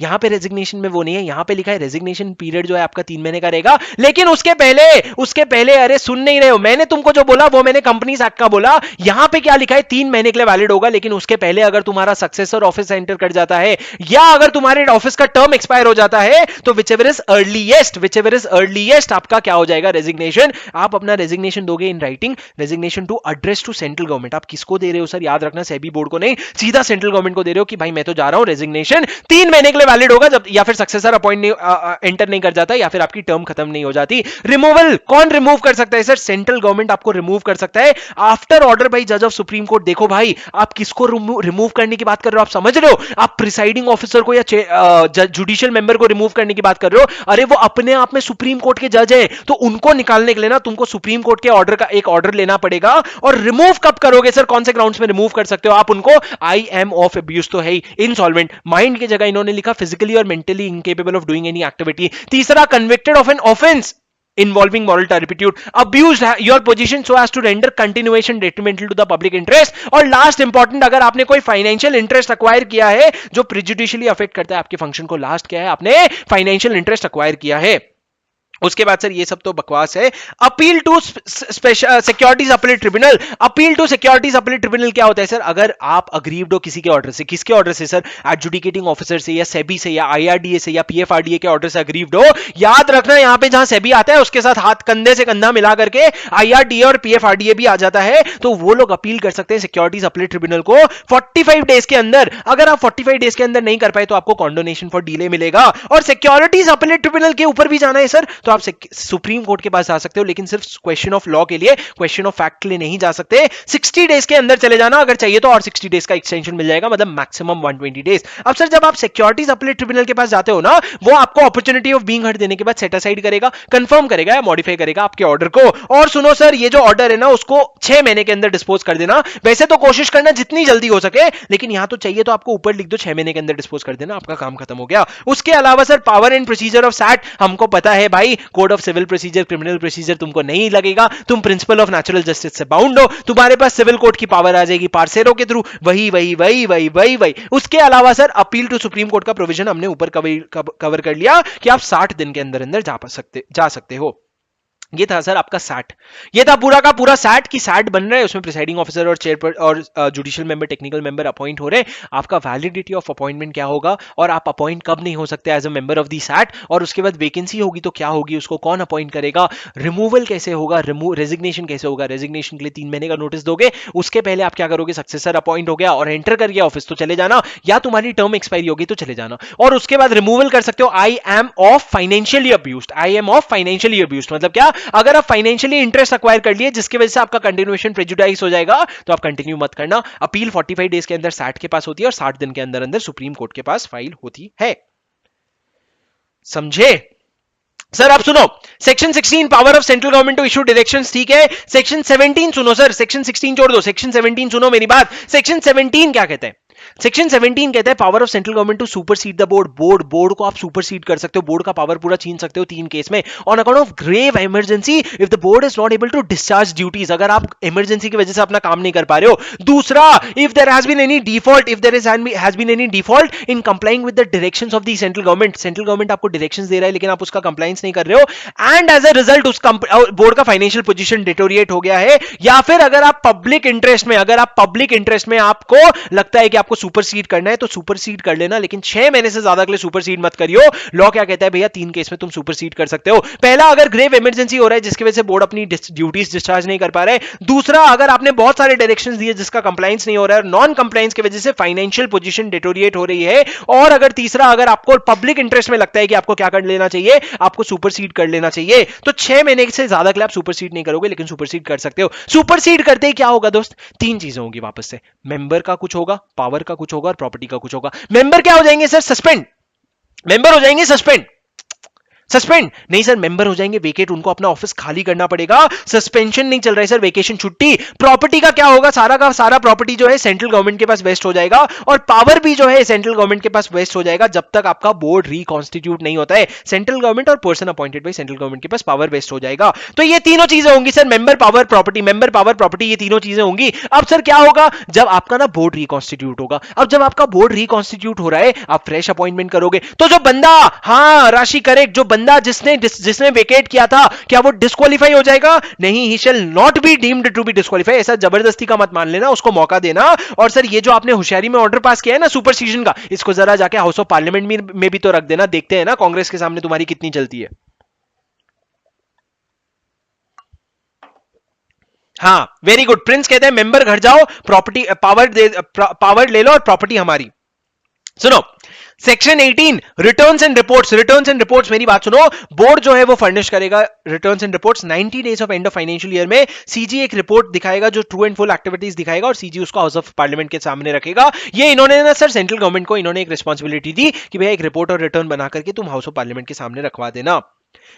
Sir protection of action taken in good faith, अगर बोर्ड या सेंट्रल गवर्नमेंट या उनके ऑफिसर्स या उनके मेंबर्स कोई भी काम गुड फेथ में करते हैं ना, तो नो सूट्स, प्रोसिक्यूशन और other legal proceeding. Sir SPL, suits, proceedings, prosecutions और other legal proceeding. Suits, prosecution और अदर लीगल प्रोसीडिंग, ये गुड फेथ में अगर आपने काम किया ना तो आपके अगेंस्ट कोई भी सूट्स प्रोसीडिंग शुरू नहीं होगी। अब सर बात करते हैं ऑफेंसेस की। मैंने आपको क्लास में समझाया था फाइन और पेनल्टी में क्या डिफरेंस होता है। पेनल्टी क्या होता है, जो छोटे छोटे लोग लगा सकते हैं, जैसे कि सेबी बोर्ड ने लगा दिया। लेकिन फाइन क्या होता है, फाइन होता है सर जो स्पेशल कोर्ट लगाते हैं या फिर जो हाई कोर्ट, सुप्रीम कोर्ट लगाते हैं। ऑफेंसेस, सेक्शन 24 क्या है, ऑफेंसेस। ऑफेंसेस के बारे में क्या कहता है, without prejudice to the award of penalty by the board और एडजुडिकेटिंग ऑफिसर। क्या होगा, अगर आपने कोई कॉन्ट्रावेंशन किया है तो इंप्रिजनमेंट होगी 10 साल तक की और 25 करोड़ तक का फाइन लगेगा। लेकिन आपको जो पेनल्टी इंपोज किया है वो अगर आपने नहीं पे किया है ना, तो 1 महीने से 10 साल तक की जेल होगी और आप पे फाइन लगेगा 25 करोड़ तक का। तो फाइन तो सर 25 करोड़ तक का लगेगा, जेल 1 साल तक की हो सकती है। अगर आपने पेनल्टी का पेमेंट नहीं किया तो 1 महीने से लेकर के 10 महीने तक हो, 10 साल तक होगा। Power to grant immunity very important. Sir सबसे पहले कौन दे रहा है इम्यूनिटी,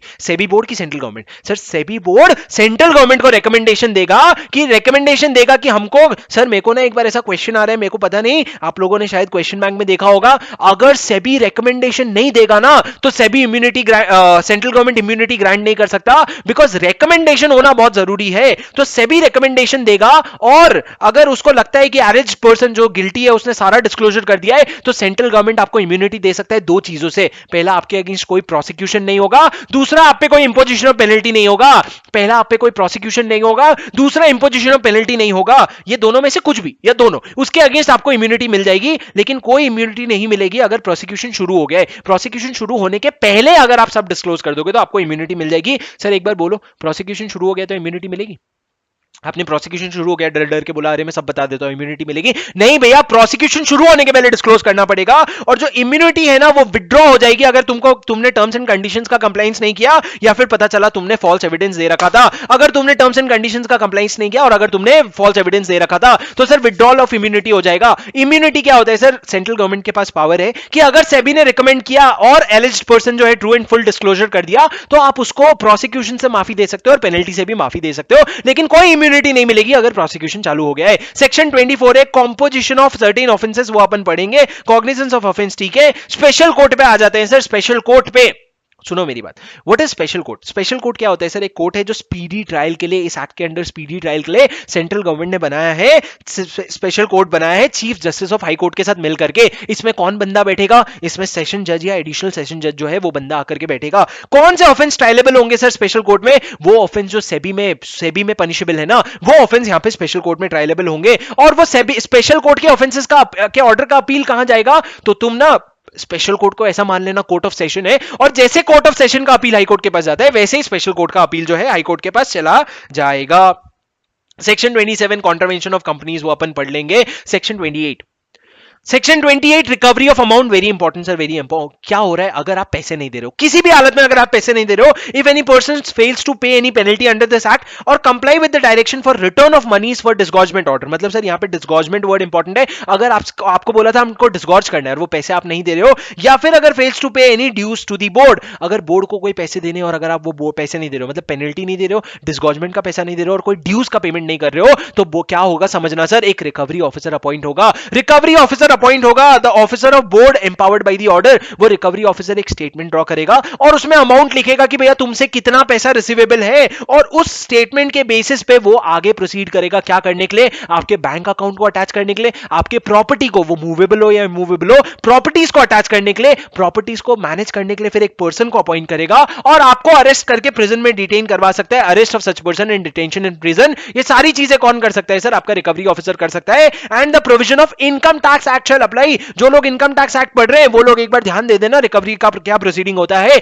और जो रिकवरी ऑफिसर है वो असिस्टेंस ले सकता है और लोकल एडमिनिस्ट्रेशन से फॉर सच रिकवरी। अब सर बहुत इंपॉर्टेंट है, बहुत इंपॉर्टेंट है, एक बार मैं आपको नोट्स में समझा देता हूं क्योंकि आपको याद रखना बहुत जरूरी है। मेरी बात सुनो, मैंने क्या कहा, अगर ये बंदा है हर्षद मेहता और हर्षद मेहता ने अपनी प्रॉपर्टी या अपना बैंक अकाउंट का बैलेंस किसी को ट्रांसफर कर दिया, तो जिसको ट्रांसफर किया क्या उसके ऊपर भी हम अटैचमेंट कर सकते हैं, रिकवरी कर सकते हैं। तो लॉ कहता है सुन भाई, ये जो तेरे पैसे है ना, वो तुमने अगर अपनी वाइफ को या अपने माइनर सन को या अपने माइनर चाइल्ड को, कहता हूं मैं माइनर चाइल्ड को, या अपने मेजर सन किए वाइफ को या इसके माइनर चाइल्ड को अगर आपने क्या किया है, पैसे ट्रांसफर किए हैं। क्या किया है सर, अगर अपने वाइफ को, माइनर चाइल्ड को और वाइफ ऑफ सन्स वाइफ और सन्स माइनर चाइल्ड, अगर इन लोगों को अगर पैसे ट्रांसफर किए ना, तो इन लोगों का भी प्रॉपर्टी अटैच हो जाएगा। और अगर ये माइनर कल को मेजर भी बन जाता है ना, तो उससे फर्क नहीं पड़ता, फर्क ये पड़ता है कि तुमने कब ट्रांसफर किया था। अगर आपने ये ट्रांसफर जो है ना, जो आपका सेटलमेंट वो बना था ना, रिकवरी सर्टिफिकेट, उसमें आपने लिखा था 10 करोड़ रुपए लेने,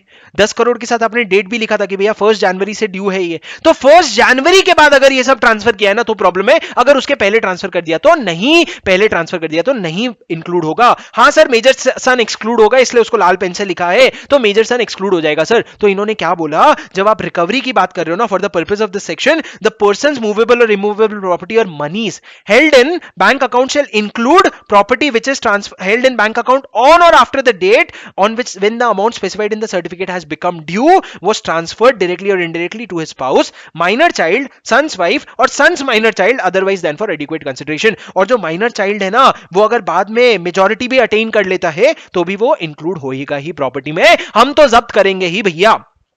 सेक्शन 28 भी क्या है सर?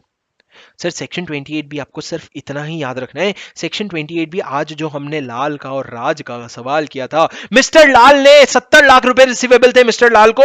सर सुनो, मैं आपको प्रोविजन बताता हूं, चलो क्वेश्चन नहीं बताऊंगा, जो लोग बाद में देखेंगे वो लोग आप क्वेश्चन भी सॉल्व कर सकते हो हाथ के हाथ पॉज करके। क्या था सर लाल और राज का केस, अगर मिस्टर लाल पे डेथ के पहले पेनल्टी लग गई कितने की, 70 लाख रुपए की, तो वो पेनल्टी आप रिकवर कर सकते हो उनके लीगल रिप्रेजेंटेटिव से। लीगल रिप्रेजेंटेटिव मतलब कौन होता है सर, जिसने इनका स्टेट इनहेरिट किया है, स्टेट इनहेरिट किया है। अब सर इनका स्टेट था 60 लाख का, इनका 60 लाख का स्टेट था, तो इनको इनहेरिट किया है ना, तो जितना पैसा आपने इनहेरिट किया है उतने तक के लिए आप लायबल हो जाओगे। मतलब आपने 60 लाख इनहेरिट किया है तो 60 लाख की लायबिलिटी पे करने के लिए लायबल हो जाओगे। अब सर क्या राज के अगेंस्ट रिकवरी प्रोसीडिंग शुरू कर सकते हैं, क्या राज के अगेंस्ट रिकवरी प्रोसीडिंग शुरू हो सकता है? तो लॉ कहता है हां सर, अगर लाल के अगेंस्ट रिकवरी प्रोसीडिंग शुरू कर सकते थे ना, तो राज के अगेंस्ट भी कर सकते हो। और क्योंकि लाल ने पेनल्टी का पेमेंट नहीं किया था, तो उसके अगेंस्ट आप बिल्कुल रिकवरी प्रोसीडिंग शुरू कर सकते हो। अब दूसरा सवाल है कि आपने राज के अगेंस्ट शुरू तो कर दिया, लेकिन राज से पूरे 70 लाख रुपए निकलवा लोगे क्या? तो लॉ ने कहा 70 लाख पूरे नहीं निकलवा सकते आप क्या करोगे, जितना उसको इनहेरिट हुआ था ना उतना ही पैसा निकलवा सकते हो। पर जितना पैसा इनहेरिट हुआ था, अगर उसमें से कुछ पैसा अगर राज ने मॉर्गेज कर दिया या कुछ और यूटिलाइज कर लिया, तो उतने पैसे के लिए राज जो है पर्सनली लायबल हो जाएगा, उतने पैसे के लिए राज पर्सनली लायबल हो जाएगा, पर बाकी पैसों के लिए वो उतना ही लायबल होगा जितना उसके पास प्रॉपर्टी आई है। तो सर ये मिस्टर लाल और राज का क्वेश्चन था। कौन सा क्वेश्चन नंबर था दोस्तों, कौन सा क्वेश्चन नंबर था, विच क्वेश्चन नंबर?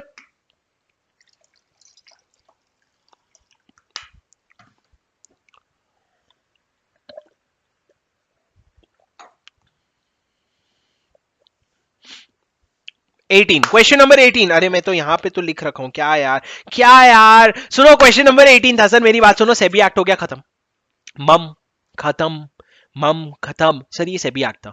सुनो, सेबी एलओडीआर शुरू कर रहे हैं, मेरी बात सुनो दोस्तों। हाँ हाँ झरना रुक जाओ, बताता हूं। पेपर आएगा ना तुम्हारा, तुम्हारा पेपर मंगवा के बोलूंगा। क्वेश्चन में लिखा तो था, आंसर क्यों नहीं लिखा फिर, नालायक कहीं के।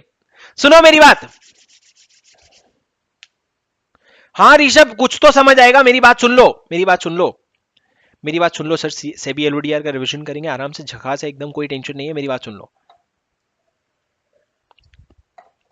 सर, सर रेडी हो? दिमाग में जा रही चीजें कैसे थोड़ा, तुमको रेडी हो? शुरू करें?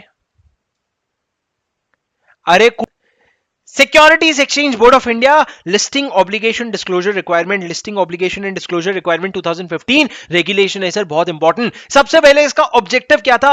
To consolidate all norms relating to listing of different segments of capital market. सारे रूल्स को इकट्ठा करके एक जगह डाल देना। अब इसकी एप्लीकेबिलिटी किसको किसको है? इंपॉर्टेंट है दोस्तों, अमेंडमेंट है, सुन लेना। ये हर वो लिस्टेड एंटिटी के लिए एप्लीकेबल है जिन्होंने डेजिग्नेटेड सिक्योरिटीज को रिकॉग्नाइज्ड स्टॉक एक्सचेंज में लिस्टेड करवा रखा है। डेजिग्नेटेड सिक्योरिटीज को रिकॉग्नाइज्ड स्टॉक एक्सचेंज में, कौन से डेजिग्नेटेड सिक्योरिटीज? अगर आपने कोई स्पेसिफाइड सिक्योरिटीज को मेन बोर्ड पे, एसएमई एक्सचेंज पे या इनोवेटर्स ग्रोथ प्लेटफॉर्म पे लिस्ट करवा रखा है, या फिर अगर आपने non convertible securities, Indian depository receipts, ये 2 पॉइंट एक साथ बढ़ना, सिक्योरिटाइज डेट इंस्ट्रूमेंट और सिक्योरिटी रिसीट्स, म्यूचुअल फंड के यूनिट्स, यार किसी भी और सिक्योरिटी को क्या क्या है सर? देखो एक तरह से इन्होंने लिखा है, इक्विटी को आपने मेन बोर्ड पे, एसएमई बोर्ड एक्सचेंज पे, इनोवेटर्स ग्रोथ प्लेटफॉर्म पे लिस्ट करवा रखा है। दूसरा नॉन कन्वर्टेबल सिक्योरिटीज और इंडियन डिपॉजिटरी रिसीट्स। फिर दो सरफेसी वाला पॉइंट, सिक्योरिटाइज डेट इंस्ट्रूमेंट और सिक्योरिटी रिसीट्स और म्यूचुअल फंड के यूनिट्स और अदर इंस्ट्रूमेंट्स। ये सारी चीजें अगर आपने लिस्ट करवा रखी, ये सारे क्या है? Designated securities. अगर इनको आपने रिकॉग्नाइज्ड स्टॉक एक्सचेंज में लिस्ट करवा रखा है, लिस्टेड एंटिटी हो, और लिस्टेड एंटिटी हो तो आपको ये प्रोविजन एप्लीकेबल हो जाएंगे। इसके नीचे एक पॉइंट है सर, सुनो।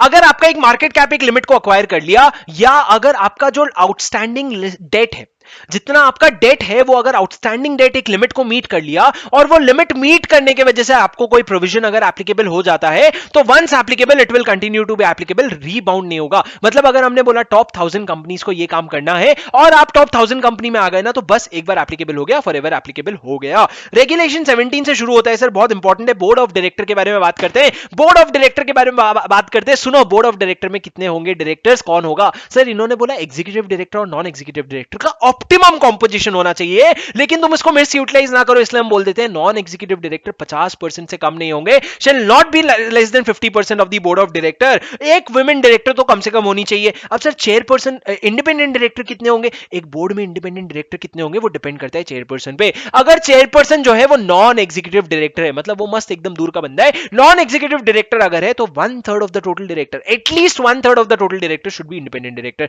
लेकिन आपका जो चेयरपर्सन है वो अगर रेगुलर, अगर आपका एग्जीक्यूटिव डायरेक्टर है या फिर नॉन एग्जीक्यूटिव डायरेक्टर नहीं है, तो आपको क्या बैठाना पड़ेगा? At least half of the director should be independent director. लेकिन सर मान लो अगर नॉन एग्जीक्यूटिव डायरेक्टर है, पर he is related either he is promoter or related to the promoter or related to any person in the management of the company, अगर मतलब sir वो थोड़ा influential बंदा है ना, तो क्या करोगे? तब भी आपको आधे से ज्यादा बोर्ड ऑफ डायरेक्टर में क्या बैठाना पड़ेगा? इंडिपेंडेंट डायरेक्टर बैठाना पड़ेगा। फिर से एक बार रिपीट कर रहा हूं, सुन लो। अगर नॉन एग्जीक्यूटिव डायरेक्टर है, मतलब एकदम बंदा दूर दूर तक का जान पहचान का नहीं है, तो उसमें 1/3।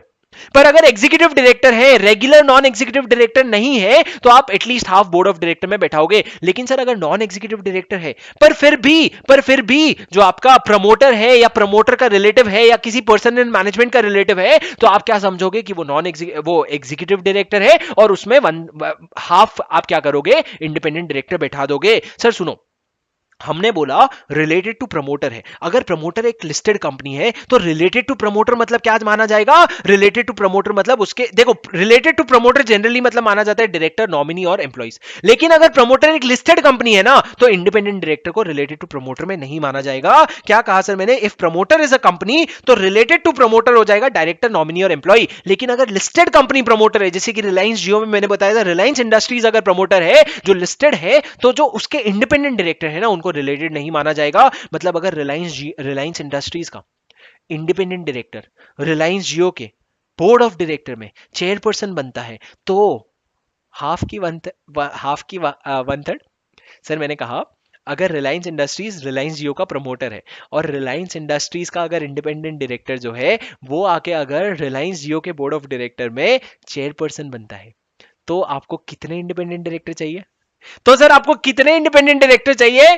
आपको हाफ इंडिपेंडेंट डायरेक्टर चाहिए। सर क्या बोला मैंने? आपका जो प्रमोटर कंपनी है उसका इंडिपेंडेंट डायरेक्टर रिलेटेड नहीं माना जाता है, तो अगर रिलेटेड नहीं माना जाएगा तो वो नॉन एग्जीक्यूटिव डायरेक्टर ही रहेगा, तो आपको हाफ इंडिपेंडेंट डायरेक्टर चाहिए। मेरी बात सुनो सर, दिमाग में आराम से सोचना, बाद में आप मेरी बात सुनो। उसके बाद मैंने कहा कि अगर डायरेक्टर्स जो है 6 से कम नहीं होने चाहिए टॉप 2000 कंपनीज के लिए, और एटलीस्ट एक वुमेन डायरेक्टर होनी चाहिए टॉप 1000 कंपनी के लिए। पर सर ये टॉप 1000 कंपनी कब से है? 1 अप्रैल 2020 से। उसके पहले 500 हुआ करता था ये लिमिट। उसके अलावा सर टॉप कंपनीज कैसे आइडेंटिफाई करोगे? पिछले फाइनेंशियल ईयर के मार्केट कैपिटलाइजेशन के बेसिस पे, पिछले फाइनेंशियल ईयर के मार्केट कैपिटलाइजेशन के बेसिस पे। अब सर सुनो, एज जो आपके डायरेक्टर्स है उनका मिनिमम 21 इयर्स ऑफ एज होगा, ये तो सॉर्टेड हो गया। लिस्टेड कंपनी में 21 साल से कम का बंदा अपॉइंट नहीं हो सकता। और मैक्सिमम अभी चित्रा रिवीजन क्लास है दोस्त, करेंगे ना बाद में, कैसे डिस्कस करेंगे ना, अभी तो नहीं चला है, अभी तो करते हैं ना, खत्म होने दो। एज क्या है सर? अगर 21 इयर्स का मिनिमम होगा, लेकिन नॉन एग्जीक्यूटिव डायरेक्टर के लिए जो एमडीडब्ल्यूटीडी नहीं है उन लोगों के लिए 75 इयर्स तक का एज होगा। लेकिन अगर उसके ऊपर भी अपॉइंट करना है ना,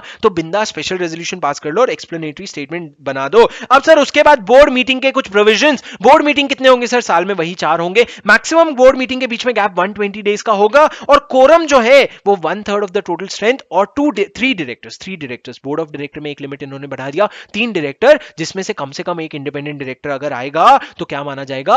वैलिड माना जाएगा। सर आपका जो कंपनीज एक्ट था वहां पे कोरम क्या था? 1/3 और 2 डायरेक्टर्स व्हिचएवर इज हायर। यहां पे वो 2 को इन्होंने कर दिया 3, क्योंकि इन्होंने बोला एक इंडिपेंडेंट डायरेक्टर तो हमको जरूर से चाहिए। उसके अलावा रिव्यू ऑफ कंप्लायंस रिपोर्ट, जो लिस्टेड एंटिटी है ना वो एक कंप्लायंस रिपोर्ट बनाएगी कि क्या क्या लॉ हमको एप्लीकेबल है और क्या क्या हमने कंप्लायंस किया है। उस रिपोर्ट को बोर्ड रिव्यू करेगा, और जहां जहां नॉन कंप्लायंस दिखेगा ना उसका एक्शन लेगा, उसको करेक्टिव एक्शन लेगा। उसको कहते हैं review of the compliance report. Evaluation of independent director, मेरी बात ध्यान से सुनना। इंडिपेंडेंट डायरेक्टर का इवैल्यूएशन, किस बात का इवैल्यूएशन सर? सुनो, आपका जो इंडिपेंडेंट डायरेक्टर होता है उसके परफॉर्मेंस का इवैल्यूएशन और उसके इंडिपेंडेंस का इवैल्यूएशन कौन करेगा? पूरा बोर्ड ऑफ डायरेक्टर करेगा। लेकिन जिस इंडिपेंडेंट डायरेक्टर का इवैल्यूएशन हो रहा है ना, वो उस मीटिंग में पार्टिसिपेट नहीं करेगा, provided that the director who are subject to evaluation shall not participate. ठीक है। उसके बाद sir maximum number of directorship, मैंने बताया था आपको सुनना। देखो आज सुबह जो आपको लग रहा था ना इतना सारा, देखो अभी सब याद हो जाएगा आपको। मैक्सिमम नंबर ऑफ डायरेक्टरशिप, कितने कंपनी में डायरेक्टर बन सकते हो? तो इन्होंने कहा भाई देख, हम लिस्टेड कंपनी की बात करेंगे, तुम मैक्सिमम 7 लिस्टेड एंटिटी में डायरेक्टर बन सकते हो, और तुम मैक्सिमम 7 कंपनी में लिस्टेड एंटिटी में इंडिपेंडेंट डायरेक्टर बन सकते हो। डायरेक्टर बनो, इंडिपेंडेंट डायरेक्टर बनो। लेकिन अगर तुम एक भी लिस्टेड कंपनी में एमडी या डब्ल्यूटीडी हो ना, तो उसके बाद सिर्फ 3 कंपनी में आप क्या बन सकते हो? इंडिपेंडेंट डायरेक्टर बन सकते हो, उससे ज्यादा नहीं। और यहां जहां हम लिस्टेड एंटिटी कर रहे हैं ना, हम वो लिस्टेड एंटिटी नहीं बात कर रहे हैं जिसका डेजिग्नेटेड सिक्योरिटीज लिस्टेड है, हम सिर्फ वो लिस्टेड एंटिटी की बात कर रहे हैं जिसका इक्विटी लिस्टेड है। तो सर क्या डायरेक्टर में आप ऑल्टरनेट डायरेक्टरशिप भी गिनोगे? हाँ जी हाँ, डायरेक्टरशिप में आप ऑल्टरनेट डायरेक्टरशिप भी गिनोगे। ऑडिट कमेटी का प्रोविजन सर, कंपनी को ऑडिट कमेटी बनाना पड़ेगा, qualified and independent audit committee. आप ऑडिट में बहुत डिटेल में पढ़ोगे, हमारे सिलेबस में नहीं है। Regulation 24 very important. एक तरफ ये मटेरियल सब्सिडरी के लिए कुछ बातें कर रहा है और दूसरा अनलिस्टेड मटेरियल सब्सिडरी के लिए बात कर रहे हैं। लेकिन सर याद रखना, ये सिर्फ अनलिस्टेड कंपनी की बात कर रहे हैं, अनलिस्टेड कंपनी की बात कर रहे हैं, लिस्टेड कंपनी की बात ही नहीं कर रहे हैं। सर अनलिस्टेड कंपनी की क्या बात कर रहे हैं? अगर आप एक लिस्टेड कंपनी के अनलिस्टेड सब्सिडरी हो, तो वो लिस्टेड कंपनी की कुछ रिस्पॉन्सिबिलिटी आ जाती है। क्या है सर?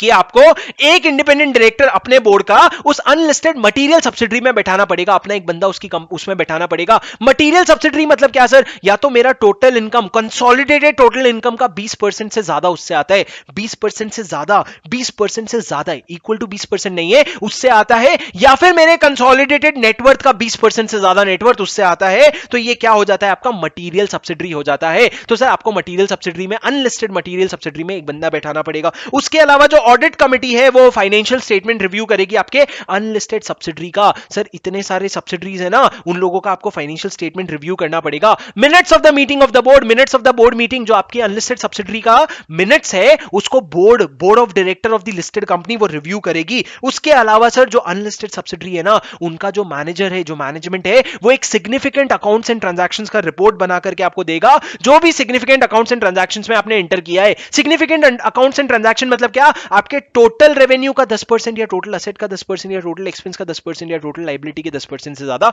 मतलब 10% से ज्यादा भरकर ट्रांजैक्शन है तो उसका रिपोर्ट बना के देगा मैनेजर। तो दोस्तों ये 3 पॉइंट याद करो ना, 2 3 4, बस 2 3 4 याद करो। 2 3 4 क्या कहते हैं? ये तो फाइनेंशियल स्टेटमेंट रिव्यू करेंगे, मिनट्स रिव्यू करेगा बोर्ड, एक काम ऑडिट कमेटी को दिया, एक काम बोर्ड को दिया। ऑडिट कमेटी को क्या बोला, भाई फाइनेंशियल स्टेटमेंट रिव्यू कर लेना। बोर्ड को क्या बोला, भाई तू minutes of the board meeting review कर लेना। और उनको भी काम दिया कि भैया तुम्हारा जो मैनेजमेंट है ना, वो हमारे बोर्ड को क्या देगा, सिग्निफिकेंट अकाउंट्स एंड ट्रांजैक्शंस का रिपोर्ट देगा। किसको देगा भाई, हमारे बोर्ड को देगा। तो बोर्ड को बेसिकली 2 काम दिया, ये था सारे सब्सिडरी के लिए। लेकिन मटीरियल सब्सिडरी के लिए 3 काम और दिया कि अपने कंपनी का एक इंडिपेंडेंट डायरेक्टर उस कंपनी में बोर्ड ऑफ डायरेक्टर में बैठा देना। दूसरा, लिस्टेड कंपनी अगर तुम अपने मटीरियल सब्सिडरी का 50% ऐसा शेयर बेचना चाह रहे हो और शेयर ऐसा बेच रहे हो कि तुम्हारा कंट्रोल चला जा रहा है या तुम्हारी शेयर होल्डिंग 50% या उससे कम में आ जा रही है, तो तुमको स्पेशल रेजोल्यूशन पास करना पड़ेगा। क्या बोला, रिलायंस इंडस्ट्री अगर तू अपने मटीरियल सब्सिडरी का शेयर बेच रहा है और शेयर बेचने की वजह से तेरी शेयर होल्डिंग 50% या उससे कम हो जा रही है या तेरा कंट्रोल सीज हो जा रहा है, तो तू क्या करेगा, स्पेशल रेजोल्यूशन पास करेगा। लेकिन स्पेशल रेजोल्यूशन 2 कंडीशन में नहीं लगेगा। अगर ये जो तुम सेल ऑफ शेयर्स कर रहे हो ना, this is in pursuant of a scheme which is approved by the tribunal या कोर्ट, कोई कोर्ट या ट्राइब्यूनल ने स्कीम अप्रूव कर दिया, उसकी वजह से बेच रहे हो। या अगर तुम क्या कर रहे हो, अगर तुम section 31 of insolvency bankruptcy code में जो रेजोल्यूशन प्लान अप्रूव हुआ है उसके तहत अगर सेल कर रहे हो, लेकिन वो जो रेजोल्यूशन प्लान है ना, वो एक दिन के अंदर अंदर तुमने रिकॉग्नाइज स्टॉक एक्सचेंज को बता दिया। किसको बता दिया सर, स्टॉक एक्सचेंज को अगर बता दिया, तो उसके वजह से अगर सेल हो रहा है ना, तो कोई बात नहीं, तुमको स्पेशल रेजोल्यूशन नहीं पास करना पड़ेगा। सिमिलरली अगर रिलायंस इंडस्ट्रीज एक लिस्टेड एंटिटी अपने मटेरियल सब्सिडरी का अगर असेट 20% से ज्यादा, एक असेट जिसकी वैल्यू 20% से ज्यादा है, वो असेट अगर सेल कर रही है ना, तो उसको क्या करना पड़ेगा, स्पेशल रेजोल्यूशन पास करना पड़ेगा। लेकिन नहीं पास करना पड़ेगा अगर कोई स्कीम को कोर्ट ने अप्रूव कर दिया या रेजोल्यूशन प्लान अप्रूव हो गया और वो रेजोल्यूशन प्लान एक दिन के अंदर आपने रिकॉग्नाइज्ड स्टॉक एक्सचेंज के साथ फाइल कर दिया है। अब सर सुनो, अगर आपकी सब्सिडरी लिस्टेड है और उसके नीचे अनलिस्टेड सब्सिडरी है, तो ये प्रोविजन वैसे ही नीचे पास ऑन हो जाएगा। मतलब क्या sir, where a listed entity has a listed subsidiary which in itself is a holding company, the provision of this regulation shall apply to the listed subsidiary in so far as its unlisted subsidiary is concerned. ठीक है sir, मैंने क्या बनाया summary, ये आपका material subsidy, आपका non material summary. मैंने class में इसको कटाया, मैंने बोला इसको नॉन मटेरियल सब्सिडी की जगह अनलिस्टेड सब्सिडी कर दो, क्योंकि ये पूरे अनलिस्टेड सब्सिडी को एप्लीकेबल होता है। मटेरियल सब्सिडी को 3 एडिशनल कंडीशन एप्लीकेबल होते हैं। क्या क्या है सर, एक इंडिपेंडेंट डायरेक्टर बैठाओगे, डिस्पोज नहीं करोगे शेयर्स और डिस्पोज नहीं करोगे असेट्स। और अनलिस्टेड के लिए और क्या कंडीशन है सर, अनलिस्टेड के लिए account audit committee financial statement review करेगा, बोर्ड मिनट्स रिव्यू करेगा और सिग्निफिकेंट ट्रांजैक्शंस एंड अरेंजमेंट का डेटा आपके पास आ जाएगा। Revision the revision, summary the summary. मेरी बात सुनो सर, नेक्स्ट आ जाते हैं रेगुलेशन 26 में। रेगुलेशन 26 बात करते हैं मेंबरशिप ऑफ चेयरमैनशिप के बारे में। अब आपको पता है भाई, सुबह मैंने बहुत दिमाग खराब किया, अब आपको पता है इसमें हम लोग सिर्फ पब्लिक कंपनी देख रहे हैं, वो लिस्टेड हो या अनलिस्टेड हो, और इसमें हम सिर्फ ऑडिट कमेटी देख रहे हैं, वो ऑडिट कमेटी और स्टेक होल्डर रिलेशनशिप कमेटी देख रहे हैं बस। क्या बोला सर मैंने, इसमें हम 10 मेंबरशिप और 5 चेयरमैनशिप की बात कर रहे हैं। वो 10 मेंबरशिप और चेयरपर्सन 5 चेयरपर्सन जो है ना, वो सिर्फ तुम पब्लिक कंपनी में देखोगे। पब्लिक कंपनी भले लिस्टेड हो या अनलिस्टेड हो। और जो तुम कमिटीज देखोगे ना, वो सिर्फ ऑडिट कमिटी और स्टेक होल्डर रिलेशनशिप कमिटी देखोगे। एनआरसी वेनआरसी नहीं देखोगे, ऑडिट कमिटी और एसआरसी देखोगे। किसको नहीं देखोगे सर, प्राइवेट कंपनी को मत देखना, सेक्शन 8 कंपनी को मत देखना, फॉरेन कंपनी को मत देखना, वो कंपनी को मत देखना जिसने अपना डेट लिस्ट करवा रखा है, high value debt listed entity मत देखना, इन लोगों को मत देखना। उसके अलावा आपकी पब्लिक कंपनी को देख लेना। डायरेक्टर जो है वो लिस्टेड कंपनी को इन्फॉर्म करेगा कि वो कौन कौन से कमेटी में मेंबर है, वरना कैसे पता चलेगा। ठीक है, उसके बाद सर वेरियस डिस्क्लोजर्स में आपको ऊपर ऊपर से बता देता हूं। देखो, अकाउंटिंग ट्रीटमेंट आप क्या यूज कर रहे हो, अकाउंटिंग स्टैंडर्ड्स के हिसाब से है कि नहीं, आपको डिस्क्लोज करना पड़ेगा। जो अगर आपने आईपीओ इशू किया है और उससे अगर आपने पैसे रेज किए हैं, तो ये ऑडिट कमेटी को आपको डिस्क्लोज करना पड़ेगा कि पैसे तुमने कहां यूटिलाइज किए हैं, मेजर कैटेगरी वाइज यूटिलाइजेशन क्या है, कोई डेविएशन है क्या आपके यूटिलाइजेशन में। और monitoring agency report to audit committee. Sir ना, आप जब आईपीओ करते हो ना, तो आप एक एजेंसी अपॉइंट करते हो जो आप पे निगरानी रखते हैं, तो वो एजेंसी का रिपोर्ट जो है वो भी आप किसको दे दोगे, ऑडिट कमेटी का। रेम्यूनरेशन जो है ना sir, all pecuniary relation with non executive director shall be disclosed in the annual report. Sir ये management discussion and analysis report, I am hoping audit का पेपर तो साथ में ही है, उसमें आपको ये रटना ही पड़ता है कि आपको ये बताना पड़ेगा। ये बहुत इंपॉर्टेंट रिपोर्ट होता है, management discussion and analysis report. इसमें आप बताओगे कि भैया ओवरऑल आउटलुक क्या है हमारी कंपनी का, कि जिस इंडस्ट्री में हम ऑपरेट कर रहे हैं उसका क्या, उसमें क्या स्ट्रेंथ है, क्या वीकनेस है, क्या अपॉर्चुनिटी है, क्या थ्रेट है, क्या रिस्क है, क्या कंसर्न है, ये पूरा आउटलुक आप दोगे अपने मैनेजमेंट डिस्कशन एंड एनालिसिस में। Industry strength and development, opportunity and threat, risk and concern, outlook, discussion of financial performance, आपने इस साल कैसा परफॉर्म किया, segment wise, product wise performance, internal control system and management development in HR और industrial relationship. ये आपके audit में आने के बहुत ज्यादा चांसेस हैं। उसके अलावा सर आप बिजनेस रिस्पॉन्सिबिलिटी स्टेटमेंट दोगे, एक बिजनेस रिस्पॉन्सिबिलिटी स्टेटमेंट जिसमें आप बताते हो कि आपका एनवायरमेंट की तरफ, सोशल की तरफ और गवर्नेंस के पर्सपेक्टिव से आपने क्या क्या काम किया है। ठीक है, ये सब चीजें sir basic types of committee पे आ जाते हैं, बहुत इंपॉर्टेंट है, मेरी बात सुनो। 4 तरह के कमिटी के बारे में पढ़ेंगे हम, audit committee, nomination remuneration committee, stakeholder relationship committee और आपका risk management committee. Sir table से पढ़ेंगे, टेबल से पढ़ेंगे। पहले ऑडिट कमिटी की बात करते हैं। ऑडिट कमिटी हम किसके बारे में बात कर रहे हैं? हम लिस्टेड एंटिटी के बारे में बात कर रहे हैं। पहले हम सेबी एलओडीआर का पढ़ लेंगे, फिर कंपनीज एक्ट का भी रिवाइज कर लेंगे। सेबी एलओडीआर क्या कहते हैं? अच्छा चलो पहले कंपनीज एक्ट का रिवाइज कर लेते क्योंकि उसमें हमको मजा है। सेबी ऑडिट कमिटी की बात कर रहे हैं सर, सेक्शन 177। ऑडिट कमिटी किसको एप्लीकेबल होगा? लिस्टेड कंपनी और unlisted public company having a paid up share capital of 10 crore और मोर, टर्नओवर ऑफ 100 करोड़ और मोर और आउटस्टैंडिंग लोन डिबेंचर डिपॉजिट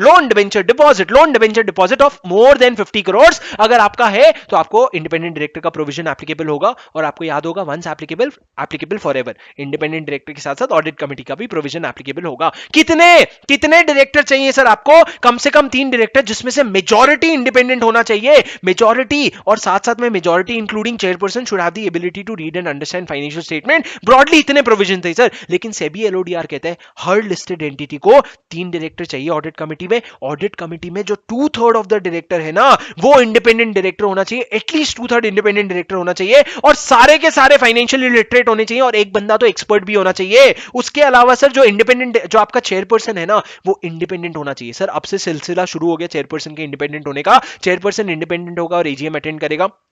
जो कंपनी की कंपनी सेक्रेटरी है वो बोर्ड की भी कंपनी सेक्रेटरी बनेगी। सॉरी, ऑडिट कमिटी की मीटिंग जो है सर कितने बार मिलोगे? ऑडिट कमिटी के बारे में कंपनीज एक्ट में कोई प्रोविजन नहीं था। यहां उतने ही मीटिंग्स होंगे साल में 4 बार और मैक्सिमम गैप 120 डेज होगा। कोरम क्या होगा सर? कोरम इन्होंने बोला 2 डायरेक्टर्स और 1/3 ऑफ द डायरेक्टर, मतलब इन्होंने नॉर्मल कोरम रखा। लेकिन ऑडिट कमिटी में ये ज्यादा एम्फसाइज कर रहे हैं इंडिपेंडेंट डायरेक्टर के लिए। इन्होंने बोला हमको 2 इंडिपेंडेंट डायरेक्टर तो कम से कम चाहिए। और सर जो भी कमिटी है ऑडिट कमिटी, वो फाइनेंस एग्जीक्यूटिव को, head of auditor, head of finance committee, इन लोगों को बुला सकती है अपने ऑडिट कमिटी में डिस्कशन के लिए, लेकिन राइट टू वोट नहीं होगा। ये था ऑडिट कमिटी। अब पढ़ते हैं sir nomination and remuneration committee. डब्बा पैसा। सर नॉमिनेशन रेम्युनरेशन कमिटी जो है वो कंपनीज एक्ट में सेक्शन 178 में लिखा है। उसमें क्या लिखा है कि आपको board of director nomination remuneration committee बनाएगा जिसमें 3 या 3 से ज्यादा नॉन एग्जीक्यूटिव डायरेक्टर होंगे। क्या कहा मैंने? 3 या 3 से ज्यादा नॉन एग्जीक्यूटिव डायरेक्टर होंगे। और सर जो आपके इंडिपेंडेंट डायरेक्टर होंगे ना, आधे से ज्यादा होंगे। मतलब सर मेजॉरिटी नहीं लिखा इन्होंने लिखा है नॉट लेस देन हाफ, मतलब एटलीस्ट हाफ आपके इंडिपेंडेंट डायरेक्टर होने चाहिए। लेकिन सर यहां पे इन्होंने क्या बोला? सिमिलर बोला, पर इन्होंने बोला नंबर ऑफ डायरेक्टर्स क्या होंगे? एटलीस्ट 3। यहां पे ब्रैकेट में लिख लो ऑल नॉन एग्जीक्यूटिव डायरेक्टर। हमने बोला हमको 3 सारे के सारे नॉन एग्जीक्यूटिव डायरेक्टर चाहिए। और इंडिपेंडेंट डायरेक्टर कितने होंगे sir? At least 50% will be independent director, मतलब सेम ही लिखा है। चेयरपर्सन लेकिन इंडिपेंडेंट होना चाहिए, वो तो ऑडिट कमिटी में भी लिखा था। कोरम जो होगा वो 1/3 ऑफ द टोटल मेंबर्स और 2 मेंबर्स व्हिचएवर इज हायर। और एटलीस्ट एक इंडिपेंडेंट डायरेक्टर मैंडेटरी है, कम से कम एक इंडिपेंडेंट डायरेक्टर जो है मैंडेटरी है। ऑडिट कमिटी में 2 मैंडेटरी थे। मीटिंग कितनी बार करोगे सर? इन्होंने बोला साल में 1 बार कर ले भाई, बहुत है। और कॉमन पॉइंट ये है सर कि चेयरपर्सन मीटिंग अटेंड कर सकता है एजीएम का। और दूसरा इंपॉर्टेंट ये है कि जो लिस्टेड कंपनी का चेयरपर्सन है, जैसे पूरे रिलायंस का जो चेयरपर्सन है, वो आकर के, जो लिस्टेड कंपनी का चेयरपर्सन है वो आकर के नॉमिनेशन रेम्युनरेशन कमिटी में मेंबर बन सकता है, चेयरपर्सन नहीं बन सकता। पर सर अगर वो एग्जीक्यूटिव डायरेक्टर है तो मेंबर बन सकता है। हाँ सर, एग्जीक्यूटिव डायरेक्टर है तो भी मेंबर बन सकता है, लेकिन उसके अलावा कोई और एग्जीक्यूटिव डायरेक्टर मेंबर नहीं बन सकता। सिर्फ वो एक ही एक्सेप्शन दे रखा है कंपनी, ये अपने सेबी एलओडीआर में। अब सर आ जाते हैं स्टेक होल्डर रिलेशनशिप कमिटी में। स्टेक होल्डर रिलेशनशिप कमिटी जो है उसमें भी वापस से 3 डायरेक्टर ही होंगे। एक इंडिपेंडेंट डायरेक्टर हम मांग रहे हैं, उससे ज्यादा इंडिपेंडेंट डायरेक्टर नहीं मांग रहे। सर देखो आप सीक्वेंस देखो, आप पहले इसने बोला 2/3 इंडिपेंडेंट चाहिए, फिर इसने बोला आधा इंडिपेंडेंट चाहिए, अब वो कह रहा है एक इंडिपेंडेंट रख ले, अगले में बोलेगा भाई एक डायरेक्टर रख ले बस। तो सर एक इंडिपेंडेंट डायरेक्टर होना चाहिए। चेयरपर्सन जो है वो नॉन एग्जीक्यूटिव डायरेक्टर होना चाहिए। और बोर्ड में कौन होगा? वो अदर मेंबर्स आप बोर्ड डिसाइड करेगा। और एक बार तुमको साल में मिलना पड़ेगा। रिस्क मैनेजमेंट कमिटी, एक सेकेंड, हाँ जी सर, रिस्क मैनेजमेंट कमिटी में बोल रहा हूं। Risk management committee very important. Risk management committee में sir applicable to 1000 companies, 1000 company को एप्लीकेबल है, टॉप 1000 कंपनी को। मतलब क्या सर? ये अभी इंप्लीमेंटेशन स्टेज पे है। रिस्क मैनेजमेंट कमिटी में कौन होगा? बोर्ड ऑफ डायरेक्टर कॉन्स्टिट्यूट करेगा। इन्होंने बोला कम से कम 3 मेंबर होने चाहिए, जिसमें से मेजोरिटी बोर्ड के मेंबर होंगे। मतलब सर 3 मेंबर चाहिए जिसमें मेजोरिटी बोर्ड ऑफ डायरेक्टर होना चाहिए।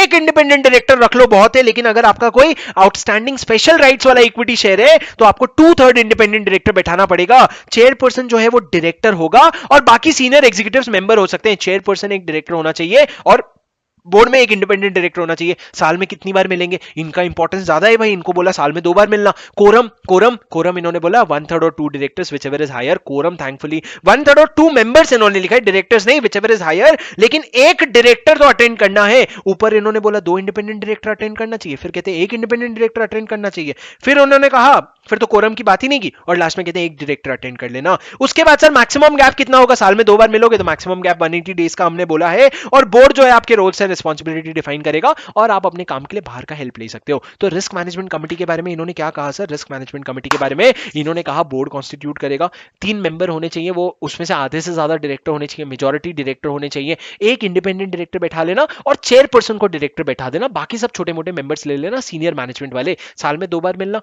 कोरम 1/3 और 2 मेंबर्स का होगा व्हिचएवर इज हायर, और एक डायरेक्टर तो कोरम में अटेंड आएगा तो ही कोरम माना जाएगा। उसके बाद सर साल में तुम्हारा जो 2 कॉन्सेक्यूटिव मीटिंग है उसके बीच में गैप मैक्सिमम 180 डेज हो सकता है। इसमें मैंने कुछ करेक्शन करवाया था सर, आपको क्या करेक्शन करवाया था, मैंने क्या करेक्शन करवाया था आपको, इसमें नहीं करवाया था, अच्छा यहीं पे करेक्शन करवाया था, ठीक है, ऑल एनईडी लिखवाया था, इसमें कोई करेक्शन नहीं था ना ये चार्ट में, was there any correction in this chart, okay there was no correction in this chart, cool. Sir सुनो, अब आ जाते हैं कंप्लाइंसेस, बस बस बस बस बस खत्म हो गया, बस बस बस बस बस खत्म हो गया सर, आपका क्वार्टरली कंप्लाइंसेस और एनुअल कंप्लाइंसेस और फिर खत्म। क्वार्टरली कंप्लाइंसेस में 5 कंप्लाइंसेस है, 3 तो 21 डेज के अंदर करने चाहिए। 21 डेज कब से सर, जब आपका क्वार्टर खत्म हो जाएगा, उसके क्वार्टर खत्म हो जाएगा उसके बाद सो जाना, नहीं नहीं नहीं वो नहीं, जब तुम्हारा क्वार्टर खत्म हो जाएगा उसके 21 डेज के अंदर आप क्या करना, क्वार्टर खत्म हो जाने के 21 डेज के अंदर अंदर कॉर्पोरेट गवर्नेंस का एक रिपोर्ट भेज देना। दूसरा इन्वेस्टर का कंप्लेंट का जो क्वार्टर के स्टार्ट में था, जितना आपके ड्यूरिंग आया, जितना आपने रिजॉल्व किया और जो क्लोजिंग बैलेंस है उसको रिपोर्ट कर देना।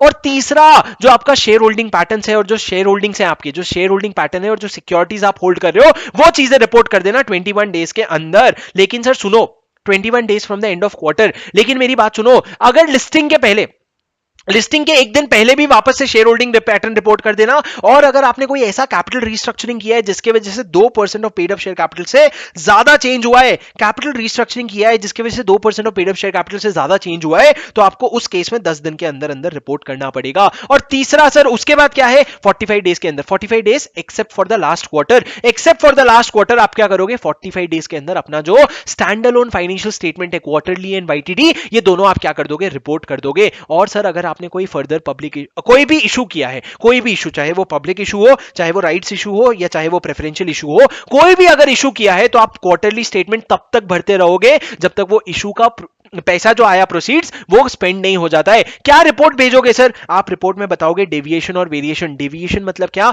हमने किस चीज के लिए पैसा मंगवाया था पर किस चीज के लिए खर्च कर दिया, और वेरिएशन मतलब क्या, जितना पैसा मंगवाया था उसके अलावा कितना खर्च किया। डेविएशन मतलब क्या, indicating deviation in the use of proceeds from the object stated in the offer document. Deviation मतलब आपने कौन से ऑब्जेक्ट से डिविएट किया, और वेरिएशन मतलब आपने केपेक्स, सेल्स, मार्केटिंग, उसमें कितना वेरिएशन किया वो आपको दिखाना पड़ेगा।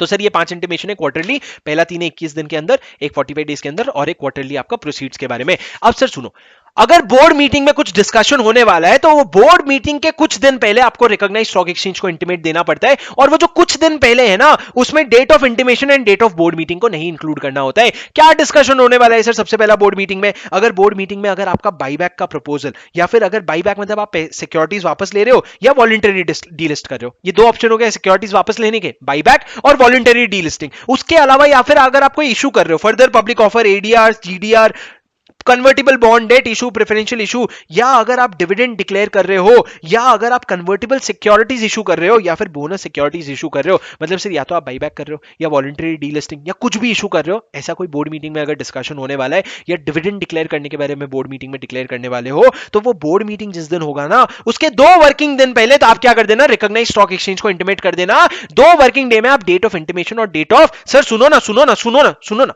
आपको एमसीक्यू बुकलेट में मैं कराऊंगा, आपको एमसीक्यू बुकलेट मैं कराऊंगा, आपको एमसीक्यू बुकलेट, लेकिन आपको एमसीक्यू बुकलेट में ना इसका एक कॉन्ट्राडिक्टरी आंसर मिलेगा। तुम भरोसा रखना 11 वर्किंग डे लिखा है और 2 वर्किंग डे लिखा है, वर्किंग डे लिखा है याद रखना, और डेट ऑफ इंटीमेशन और डेट ऑफ इंटीमेशन और डेट ऑफ मीटिंग एक्सक्लूड करना है, ये ध्यान रखना। अब मेरी बात सुनो सर, पहला तो हो गया 2 वर्किंग डे। अगर आप देखोगे ना ये table increasing order of days के सीक्वेंस में अरेंज्ड है, तो पहला 2 वर्किंग डे हो गया छोटा। उसके बाद सर 5 दिन में अगर आप फाइनेंशियल रिजल्ट डिस्कस करने वाले हो ना, क्वार्टरली हो गया, हाफ ईयरली हो गया, एनुअल हो गया, फाइनेंशियल रिजल्ट अगर डिक्लेयर करने वाले हो तो 5 दिन के अंदर इंटीमेट कर देना, लेकिन 5 दिन में डेट ऑफ इंटीमेशन और date of board meeting include नहीं होगा। अब 7 working day before the record date, अगर रिकॉर्ड डेट है, रिकॉर्ड डेट किस चीज के लिए हो सकता है सर? डिविडेंड के लिए हो सकता है, बोनस के लिए हो सकता है, राइट इशू के लिए हो सकता है, किसी भी चीज के लिए रिकॉर्ड डेट हो सकता है। तो वो जो रिकॉर्ड डेट के कम से कम 7 वर्किंग डेज पहले आप क्या कर देना, इंटीमेट कर देना कि ऐसा कोई रिकॉर्ड डेट है। और सर अगर एक लिस्टेड एंटिटी है वो डिविडेंड या कैश बोनस डिक्लेयर करने वाली है ना, तो कम से कम 5 दिन वर्किंग डे पहले आप क्या कर देना, 5 वर्किंग डे पहले अब डिक्लेयर कर देना। शरयू आपका क्वेश्चन मेरे को याद है, I will get back to you. तो सर 5 वर्किंग डे पहले लिस्टेड एंटिटी क्या करेगा, डिक्लेयर कर देगा डिविडेंड और कैश सिक्योरिटी। और सर लास्ट 11 वर्किंग डे अगर आपका कोई सिक्योरिटीज है और उसका आपने फॉर्म चेंज किया, मतलब क्या आपने वोटिंग पावर वगैरह चेंज किया, या अगर आपको कोई डिवेंचर रिडीम करना है, अगर आपको कोई डिवेंचर रिडीम करना है या रीपे करना है और उसका टाइम अमाउंट को आपने ऑल्टर किया, तो आपने ऑल्टर किया अगर फॉर्म्स ऑफ सिक्योरिटीज और राइट्स को, या अगर आपने डेट ऑफ रिडेम्पशन को अगर ऑल्टर किया, तो आपको 11 वर्किंग डे पहले इंटीमेशन देना पड़ेगा। कितने दिन पहले सर? 11 वर्किंग डेज के पहले। ठीक है, उसमें डेट ऑफ इंटीमेशन और वो एक्सक्लूड हो जाएगा। और सर एक्चुअली ये वाला एमसीक्यू में आस्ट है, 2 वर्किंग डे वाला नहीं, ये वाला 11 वर्किंग डे पहले, और 11 वर्किंग डे में डेट ऑफ इंटीमेशन और डेट ऑफ मीटिंग एक्सक्लूड हो जाएगा। सर तो मैं आपको एक सवाल पूछना चाहता हूं, मैं आपको एक छोटा सा सवाल पूछना चाहता हूं। अगर आपका 14 जून को, अगर आप 14 जून को ऑल्टरेशन एक बोर्ड मीटिंग करने वाले हो, उस बोर्ड मीटिंग में आप क्या डिसाइड करने वाले हो कि मैं डेट ऑल्टर करूंगा इंटरेस्ट या रिडेम्पशन का, इंटरेस्ट के रीपेमेंट का या रिडेम्पशन के रीपेमेंट का डेट ऑल्टर करूंगा, ये डिसीजन आप 14 जून को लेने वाले हो। और मान लो हर दिन वर्किंग डे है, मान लो हर दिन वर्किंग डे है, तो आप कब इंटीमेट करोगे रिकॉग्नाइज्ड स्टॉक एक्सचेंज को? मान लो every day is a working day, when will you intimate to stock exchange? तो आप बोलोगे सर 14 माइनस 11, क्योंकि 11 वर्किंग डेज पहले करना है, तो आप बोलोगे 3 जून को करूंगा। लेकिन सर 3 जून और 14 जून को तो इंक्लूड करना, एक्सक्लूड करना है, तो आपको करना पड़ेगा 1 जून को। करेक्ट, 3 जून को और 14 जून को एक्सक्लूड करना है, तो आप करोगे 1 जून को। करेक्ट ना? सेकंड कैसे? सेकंड तो सर ऑप्शन में ही नहीं था ना। सुनो मेरी बात, मेरी बात सुनो, मेरी बात सुनो। 4 5 6 7 8 9 10 11 12 13 हो गया। हाँ नहीं नहीं, 1 तारीख हुआ ना भाई।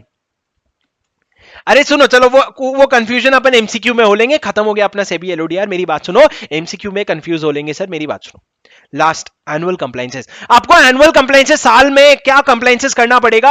आपको एक तो 60 डेज के अंदर अंदर क्या करना पड़ेगा, अपना फाइनेंशियल ईयर एंड होता है उसके 60 दिन के अंदर अंदर आपको स्टैंड अलोन फाइनेंशियल स्टेटमेंट, और उसके साथ साथ जो भी आपका ऑडिटर का रिपोर्ट है, और अगर क्वालिफाइड रिपोर्ट है तो statement of impact of audit report, जो ऑडिट क्वालिफिकेशन जो है वो आपको देना पड़ेगा फाइनेंशियल ईयर के 60 दिन के अंदर अंदर। और उसके बाद सर अगर रुक जाओ ना झरना प्रिंस, मैं बता दूंगा, बोला ना, मेरी बात तो सुनो दोस्तों। मैं क्या कह रहा हूं, अगर स्टॉक एक्सचेंज एनुअल रिपोर्ट, देखो आपको एनुअल जनरल मीटिंग के लिए एनुअल रिपोर्ट भेजना पड़ता है, तो जिस दिन तुम लोग एनुअल रिपोर्ट का डिस्पैच शुरू कर देते हो ना, उसी दिन तुम क्या करना, स्टॉक एक्सचेंज के वेबसाइट पे भी और अपने वेबसाइट में भी डलवा देना, not later than the day of commencement of the dispatch to shareholder. और अगर आपने जो एनुअल रिपोर्ट जमा करवाया है उसमें अगर कोई अमेंडमेंट आया है ना, तो जिस दिन तुम्हारा एनुअल जनरल मीटिंग खत्म होता है उसके 48 आवर्स के अंदर अंदर उसको इंटीमेट कर देना, अलॉन्ग विद क्या चेंज हुआ है और क्या रीजंस हुए चेंज होने के, क्या चेंज हुआ है और क्या रीजंस हुए चेंज होने के। रोल ऑफ कंप्लायंस ऑफिसर क्या है sir? A listed company shall appoint a qualified CS as a compliance officer. एक अलग से बंदा बैठेगा जो कंप्लायंस ऑफिसर बनेगा। उस कंप्लायंस ऑफिसर का क्या रिस्पांसिबिलिटी होगा कि वो रेगुलेटरी प्रोविजंस जो भी एप्लीकेबल है उसको इन लेटर एंड स्पिरिट कंप्लाई करे, और coordination and reporting with the board, board को जो भी चीजें रिपोर्ट करनी है वो करेगा। जो भी आपको फाइलिंग्स वगैरह करने हैं वो करेक्ट है कि नहीं, इंफॉर्मेशन सारे करेक्ट है कि नहीं वो देखेगा। और ग्रीवेंसेस रिड्रेसल डिवीजन को sir monitor the email address of grievances redressal division, जो आपका वो है स्टेक होल्डर रिलेशनशिप कमिटी, जो ग्रीवेंसेस रिड्रेस करते हैं उसके ईमेल आईडी को मॉनिटर करने का काम भी इन्होंने कंप्लायंस ऑफिसर को दिया है। पर अपन ने कंपनीज एक्ट में पढ़ा था सर कि कंपनी सेक्रेटरी को ये काम दे देने से बोर्ड ऑफ डायरेक्टर अपनी रिस्पांसिबिलिटी से नहीं बचते, वो लोग भी लायबल होते हैं, ये लोग भी लायबल होते हैं। उसके अलावा कुछ डिस्क्लोजर है सर, उसके अलावा एक लास्ट इंपॉर्टेंट नोट बस ये है, इंपॉर्टेंट नोट बस ये है कि अगर आपके वेबसाइट में जो इंफॉर्मेशन दिया हुआ है वो कोई भी इंफॉर्मेशन अगर चेंज होती है तो चेंज होने के 2 दिन के अंदर अंदर वेबसाइट में अपडेट कर देना। जैसे कि मान लो आपने अपना रजिस्टर्ड एड्रेस चेंज किया, तो जैसे ही चेंज किया ना उसको 2 दिन के अंदर अंदर वेबसाइट में अपडेट कर देना। कोई भी अगर चेंजेस करने तो वेबसाइट में 2 दिन के अंदर अंदर कर देना। ये आपका सेबी एक्ट और एलओडीआर था पूरा का पूरा। That's it guys, I really hope you enjoyed the session, I hope you learned a lot. And I have a sincere request, do make sure that you like the video. आपको बहुत ज्यादा मेहनत नहीं लगेगी बट मुझे बहुत अच्छा feel होगा. Do make sure that if you enjoyed the revision video, do like it, do share it with your friends. आपको लगता होगा सबको पता है बट सबको नहीं पता है. आपको फैलाना है कि ऐसे रिवीजन वीडियोस है. And do make sure that you subscribe to this channel so that you get notified about all the latest revision videos and amendment for CA Final November 22 that keeps on coming in this particular channel. Thanks a lot for watching. Do make sure that you comment because as I always say, your appreciation is my motivation. Until then guys, bye bye.